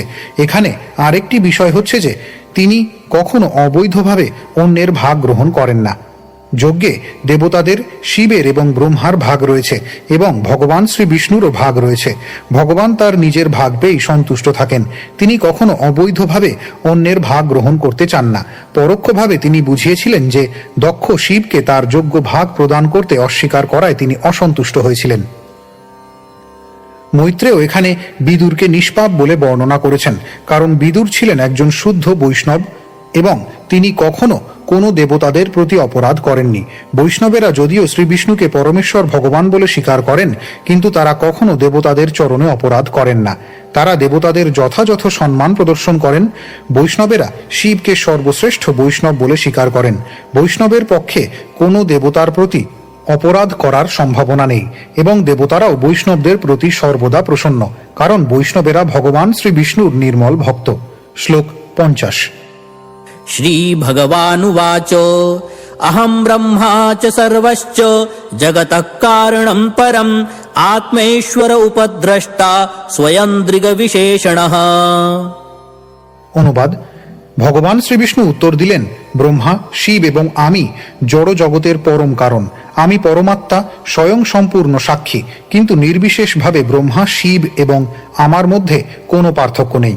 তাৎপর্য: ব্রহ্মার জন্ম হয়েছে ভগবান শ্রী বিষ্ণুর চিন্ময় শরীর থেকে এবং শিবের জন্ম হয়েছে ব্রহ্মার শরীর থেকে। অতএব শ্রী বিষ্ণু হচ্ছেন পরম কারণ। বেদেও উল্লেখ করা হয়েছে যে আদিতে কেবল বিষ্ণু বা নারায়ণ ছিলেন, ব্রহ্মা অথবা শিব ছিলেন না। তেমনি শঙ্করাচার্য প্রতিপন্ন করেছেন নারায়ণঃ পরঃ। নারায়ণ বা শ্রীবিষ্ণু হচ্ছেন আদি উৎস এবং ব্রহ্মা ও শিব সৃষ্টির পরে প্রকাশিত হয়েছেন। তাছাড়া শ্রী বিষ্ণু আত্মেশ্বর বা সকলের পরমাত্মা। তারই পরিচালনায় অন্তর থেকে সমস্ত কিছুর অনুপ্রেরণা হয়। যেমন শ্রীমদ্ ভাগবতের শুরুতে উল্লেখ করা হয়েছে, তেনে ব্রহ্মা হৃদা। তিনি প্রথমে অন্তর থেকে ব্রহ্মাকে শিক্ষা দিয়েছিলেন। ভগবদ গীতায় 10ম অধ্যায়ে 2য় শ্লোকে শ্রীকৃষ্ণ বলেছেন, অহম আদির্হি দেবানাম। শ্রী বিষ্ণু বা কৃষ্ণ হচ্ছেন ব্রহ্মা, শিব আদি সমস্ত দেবতাদের উৎস। ভগবদ গীতায় 10ম অধ্যায় 8ম শ্লোকে শ্রীকৃষ্ণ উল্লেখ করেছেন, অহং সর্বস্ব প্রভব। সব কিছু আমার থেকে উৎপন্ন হয়েছে, তার মধ্যে দেবতারাও অন্তর্ভুক্ত। তেমনি বেদান্ত সূত্রে বলা হয়েছে, জন্মাদ্যস্য যত, এবং উপনিষদে উল্লেখ করা হয়েছে, যত বা ইমানি ভূতানি জায়ন্তে। সব কিছুই ভগবান শ্রী বিষ্ণু থেকে উদ্ভূত হয়েছে। তিনি সব কিছুর পালন করেন এবং তার শক্তির দ্বারা সব কিছু ধ্বংস হয়। তাই তার থেকে যে শক্তি সমূহ উদ্ভূত হয় তাদের ক্রিয়া এবং প্রতিক্রিয়া এই জড় জগৎ সৃষ্টি করে এবং সেই সৃষ্টিকে আবার ধ্বংস করে। এইভাবে ভগবান হচ্ছেন কার্য এবং কারণও। যা কিছু প্রভাব আমরা দেখি তা তার শক্তির মিথস্ক্রিয়া, এবং যেহেতু শক্তি তার থেকে উদ্ভূত হয় তাই তিনি কার্য এবং কারণ উভয়ই। যুগপৎভাবে সব কিছুই ভিন্ন এবং অভিন্ন। বলা হয় যে প্রত্যেক বস্তু হচ্ছে ব্রহ্ম, সর্বং খলবিদং ব্রহ্ম। সর্বোচ্চ দৃষ্টিভঙ্গির পরিপ্রেক্ষিতে কোনো কিছুই ব্রহ্মের অতীত নয় এবং তাই ব্রহ্মা এবং শিব নিশ্চিত রূপে তার থেকে অভিন্ন। শ্লোক 51। आत्ममायां समाविश्य सोऽहं गुणमयीं द्विज सृजन् रक्षन् हरन् विश्वं दध्रे संज्ञा क्रियोचिताम्। অনুবাদ: ভগবান বললেন, হে দক্ষ দ্বিজ, আমি হচ্ছি আদি ভগবান, কিন্তু এই জড় জগতের সৃষ্টি, পালন এবং সংহারের কার্য আমি আমার জড়া প্রকৃতির মাধ্যমে করে থাকি এবং বিভিন্ন প্রকার কার্য অনুসারে আমার প্রতিনিধিদের ভিন্ন ভিন্ন নাম রয়েছে। তাৎপর্য: ভগবদ গীতায় 7ম অধ্যায়ের 5ম শ্লোকে বর্ণনা করা হয়েছে, জীব ভূতাং মহাবাহ। সমগ্র জগৎ হচ্ছে পরম উৎস পরমেশ্বর ভগবান থেকে প্রকাশিত শক্তি। সেই শক্তি সম্বন্ধে ভগবদ গীতায় পুনরায় উল্লেখ করা হয়েছে যে তা পরা এবং অপরা শক্তি রূপে কার্য করে। পরা শক্তি হচ্ছে জীব এবং ভগবানের বিভিন্ন অংশ। ভগবানের বিভিন্ন অংশরূপে জীব ভগবান থেকে অভিন্ন। তার থেকে প্রকাশিত শক্তি তার থেকে ভিন্ন নয়, কিন্তু এই জড় জগতের প্রকৃত কার্যকলাপের মধ্যে জীব বিভিন্ন রূপে জড়া প্রকৃতির বিভিন্ন গুণের দ্বারা প্রভাবিত হয়। 84 লক্ষ রকমের রূপ সমন্বিত জীব রয়েছে। সেই জীবই জড়া প্রকৃতির বিভিন্ন গুণের দ্বারা প্রভাবিত হয়ে কার্য করে। বিভিন্ন প্রকার জীব দেহ রয়েছে, কিন্তু সৃষ্টির আদিতে শ্রী বিষ্ণু ছিলেন একা। সৃষ্টি করার জন্য ব্রহ্মার প্রকাশ হয় এবং সংহারের জন্য শিবের প্রকাশ হয়। জড় জগতে চিন্ময় সত্তার প্রবেশ প্রসঙ্গে বলা হয়েছে, সমস্ত জীবেরা হচ্ছে পরমেশ্বর ভগবানের বিভিন্ন অংশ, কিন্তু জীব যখন জড়জগতে প্রবেশ করে তখন সে জড়া প্রকৃতির বিভিন্ন গুণের আবরণের দ্বারা আচ্ছাদিত হয় এবং বিভিন্ন সংজ্ঞায় সঙ্গিত হয়। ব্রহ্মা এবং শিব হচ্ছেন শ্রী বিষ্ণুর গুণাবতার এবং বিষ্ণু স্বয়ং সত্য গুণের নিয়ন্ত্রণের ভার গ্রহণ করেন, তাই তিনিও শিব এবং ব্রহ্মার মতো গুণাবতার হন। প্রকৃতপক্ষে বিভিন্ন প্রকার পরিচালনার জন্য বিভিন্ন নাম রয়েছে, কিন্তু তাদের উৎস একই। শ্লোক 52। तस्मिन् ब्रह्मण्य द्वितीये केवले परमात्मनि ब्रह्मरुद्रौ च भूतानि भेदेनाज्ञोऽनुपश्यति। অনুবাদ: ভগবান বললেন, অজ্ঞ ব্যক্তিরাই কেবল ব্রহ্মা, শিব আদি দেবতাদের আমার থেকে স্বতন্ত্র বলে মনে করে, এমনকি জীবদেরও স্বতন্ত্র বলে মনে করে। তাৎপর্য: ব্রহ্মা সহ সমস্ত জীবরা স্বতন্ত্র নয়। পক্ষান্তরে তারা হচ্ছে পরমেশ্বর ভগবানের তটস্থা শক্তির অন্তর্গত। পরমেশ্বর ভগবান সমস্ত জীবের, এমনকি ব্রহ্মা এবং শিবেরও পরমাত্মা হওয়ার ফলে জড়া প্রকৃতির গুণের কার্যকলাপের অন্তর্গত সকলকেই পরিচালনা করেন। ভগবানের অনুমতি ব্যতীত কেউই স্বতন্ত্রভাবে কার্য করতে পারে না এবং তাই পরোক্ষভাবে কেউই পরমেশ্বর ভগবান থেকে স্বতন্ত্র নয়, এমনকি ব্রহ্মা এবং রুদ্রও নন, যারা হচ্ছেন জড়া প্রকৃতির রজ এবং তম গুণের অবতার। শ্লোক 53। यथा पुमान्न स्वाङ्गेषु शिरः पाण्यादिषु क्वचित् पारक्य बुद्धिं कुरुते एवं भूतेषु मत्परः। অনুবাদ: সাধারণ বুদ্ধিমত্তা সম্পন্ন মানুষ মস্তক এবং শরীরের অন্যান্য অঙ্গের মধ্যে কোনো রকম পার্থক্য দর্শন করে না, তেমনি আমরা ভক্তরা সর্বব্যাপ্ত ভগবান বিষ্ণু এবং অন্য কোনো বস্তু বা ব্যক্তির মধ্যে কোনো রকম ভেদ দর্শন করেন না। যখনই শরীরের কোনো অঙ্গে রোগ হয় তখন সারা শরীর সেই অঙ্গের যত্ন করে, তেমনি ভক্তের সমদর্শিতা প্রকাশ পায় সমস্ত বদ্ধ জীবদের প্রতি তার করুণার মাধ্যমে। ভগবদ্গীতায় ৫ম অধ্যায় ৮ শ্লোকে বলা হয়েছে, পণ্ডিতাঃ সমদর্শিনঃ, যারা তত্ত্বজ্ঞান সমন্বিত তারা সমস্ত জীবদের সমদৃষ্টিতে দর্শন করেন। ভক্তরা সমস্ত বদ্ধ জীবের প্রতি কৃপাপরায়ণ এবং তাই তারা অপারক্য বুদ্ধি নামে পরিচিত। যেহেতু ভক্তরা হচ্ছেন তত্ত্বজ্ঞানী এবং তারা জানেন যে প্রতিটি জীবই হচ্ছে পরমেশ্বর ভগবানের বিভিন্ন অংশ, তাই তারা সকলের কাছে কৃষ্ণ ভাবনামৃত প্রচার করেন যাতে সকলেই সুখী হতে পারে। দেহের কোনো অঙ্গ যদি রোগগ্রস্ত হয় তাহলে সারা শরীরের সমস্ত চেতনা সেই অঙ্গের প্রতি একাগ্রীভূত হয়। তেমনি যারা কৃষ্ণকে ভুলে যাওয়ার ফলে জড় চেতনায় আবদ্ধ হয়েছে, ভক্তরা তাদের প্রতি যত্নবান হন। ভক্তের সমদর্শিতা হচ্ছে যে সমস্ত জীবদের তাদের প্রকৃত আলয় ভগবত ধামে ফিরিয়ে নিয়ে যাওয়ার জন্য তিনি সর্বদা সক্রিয়। শ্লোক 54। त्रयाणामेक भावानां यो न पश्यति वैभिदां सर्वभूतात्मनां ब्रह्मन् स शान्तिमधिगच्छति। অনুবাদ: ভগবান বললেন, যিনি ব্রহ্মা, বিষ্ণু, শিব এবং জীবাত্মাদের পরব্রহ্ম থেকে ভিন্ন রূপে দর্শন করেন না এবং যিনি ব্রহ্মকে জানেন তিনি প্রকৃতপক্ষে শান্তি উপলব্ধি করেন, অন্যরা করে না। তাৎপর্য: এই শ্লোকে দুটি শব্দ অত্যন্ত তাৎপর্যপূর্ণ। ত্রয়ানাম অর্থে তিন, যথা ব্রহ্মা, শিব এবং বিষ্ণু। ভিদাম শব্দটির অর্থ হচ্ছে ভিন্ন। তারা তিন, অতএব তারা ভিন্ন, কিন্তু তা সত্ত্বেও তারা এক। সেটি হচ্ছে অচিন্ত ভেদাভেদ তত্ত্ব। ব্রহ্ম সংহিতায় দৃষ্টান্ত দেওয়া হয়েছে যে দুধ এবং দই যেমন যুগপৎ ভিন্ন এবং অভিন্ন, উভয়ই দুধ, কিন্তু দই রূপান্তরিত হয়েছে। বাস্তবিক শান্তি লাভ করার জন্য মানুষের কর্তব্য হচ্ছে সব কিছু এবং ব্রহ্মা ও শিব সহ সমস্ত জীবাত্মাদের পরমেশ্বর ভগবান থেকে অভিন্ন রূপে দর্শন করা। কেউই স্বতন্ত্র নয়, আমরা সকলেই হচ্ছি পরমেশ্বর ভগবানের বিস্তার। সেই সূত্রে বিবিধের মধ্যে একতা সিদ্ধ হয়। বিভিন্ন প্রকাশ রয়েছে, কিন্তু তা সত্ত্বেও বিষ্ণুর মধ্যে সকলে এক। সব কিছুই বিষ্ণুর শক্তির বিস্তার। শ্লোক 55। मैत्रेय उवाच एवं भगवतादिष्टः प्रजापतिपतिर्हरिम् अर्चित्वा क्रतुना स्वेन देवानुभयतो यजत्। অনুবাদ: মৈত্রেয় ঋষি বললেন, এইভাবে ভগবান কর্তৃক সুষ্ঠুভাবে আদিষ্ট হয়ে সমস্ত প্রজাপতিদের প্রধান দক্ষ শ্রী বিষ্ণুর অর্চনা করেছিলেন। যজ্ঞ বিধির দ্বারা তাকে পূজা করার পর দক্ষ পৃথকভাবে ব্রহ্মা এবং শিবের পূজা করেছিলেন। তাৎপর্য: ভগবান শ্রীবিষ্ণুকে সব কিছু অর্পণ করা উচিত এবং সমস্ত দেবতাদের তার প্রসাদ বিতরণ করা উচিত। এই প্রথা পুরীতে জগন্নাথ মন্দিরে এখনও প্রচলিত রয়েছে। জগন্নাথের প্রধান মন্দিরের চারপাশে বহু দেবতাদের মন্দির রয়েছে এবং জগন্নাথকে নিবেদন করার পর তার প্রসাদ সমস্ত দেবতাদের মধ্যে বিতরণ করা হয়। বিষ্ণুর প্রসাদের দ্বারা শিবের বিগ্রহের পূজা হয় এবং ভুবনেশ্বরে প্রসিদ্ধ শিব মন্দিরেও বিষ্ণু এবং জগন্নাথের প্রসাদ শিবকে নিবেদন করা হয়। সেটি হচ্ছে বৈষ্ণব প্রথা।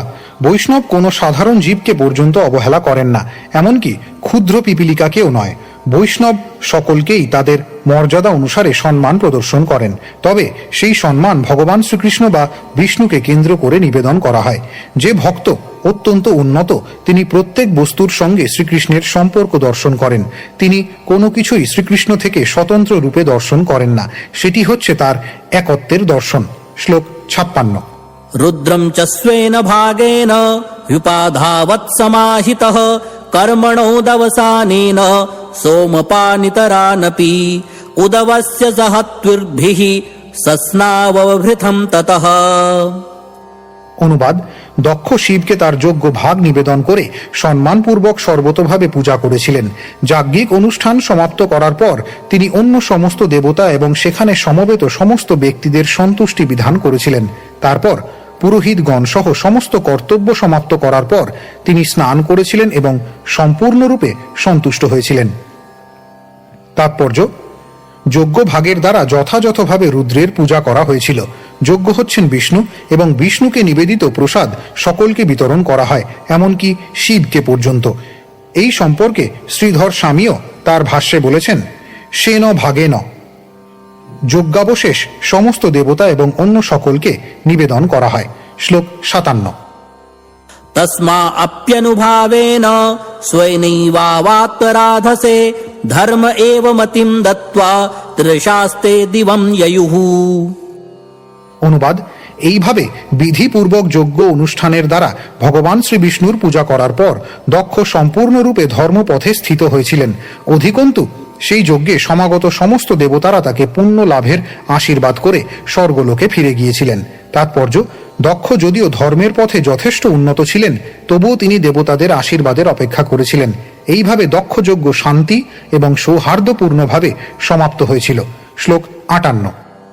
एवं दाक्षायणी हित्वा सती पूर्वकलेवरं यज्ञे हिमवतश्क्षेत्रे मेनायामिति शुश्रुम।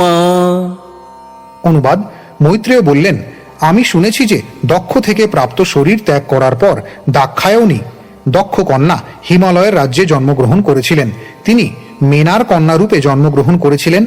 এই কথা আমি প্রামাণ্য সূত্রে শুনেছি। তাৎপর্য: মেনা মেনকা নামেও পরিচিত। তিনি হচ্ছেন হিমালয়ের রাজার পত্নী। শ্লোক 59। तमेव दयितं भूय आवृङ्क्ते पतिमम्बिका अनन्यभावैकगतिं शक्तिः सुप्तेव पूरुषम्। অনুবাদ: অম্বিকা দুর্গা দেবী, যিনি দাক্ষায়ণী সতী রূপে পরিচিতা ছিলেন, তিনি শিবকে পুনরায় তার পতিরূপে বরণ করেছিলেন, ঠিক যেমন পরমেশ্বর ভগবানের বিভিন্ন শক্তি নতুন সৃষ্টির সময় কার্য করে। তাৎপর্য: পরাশ্য শক্তির বিবিধৈব শ্রুয়তে। এই বৈদিক মন্ত্র অনুসারে ভগবানের বিভিন্ন শক্তি রয়েছে। শক্তি হচ্ছেন স্ত্রী এবং ভগবান হচ্ছেন পুরুষ। স্ত্রী কর্তব্য হচ্ছে পরম পুরুষের অধীনে সেবা করা।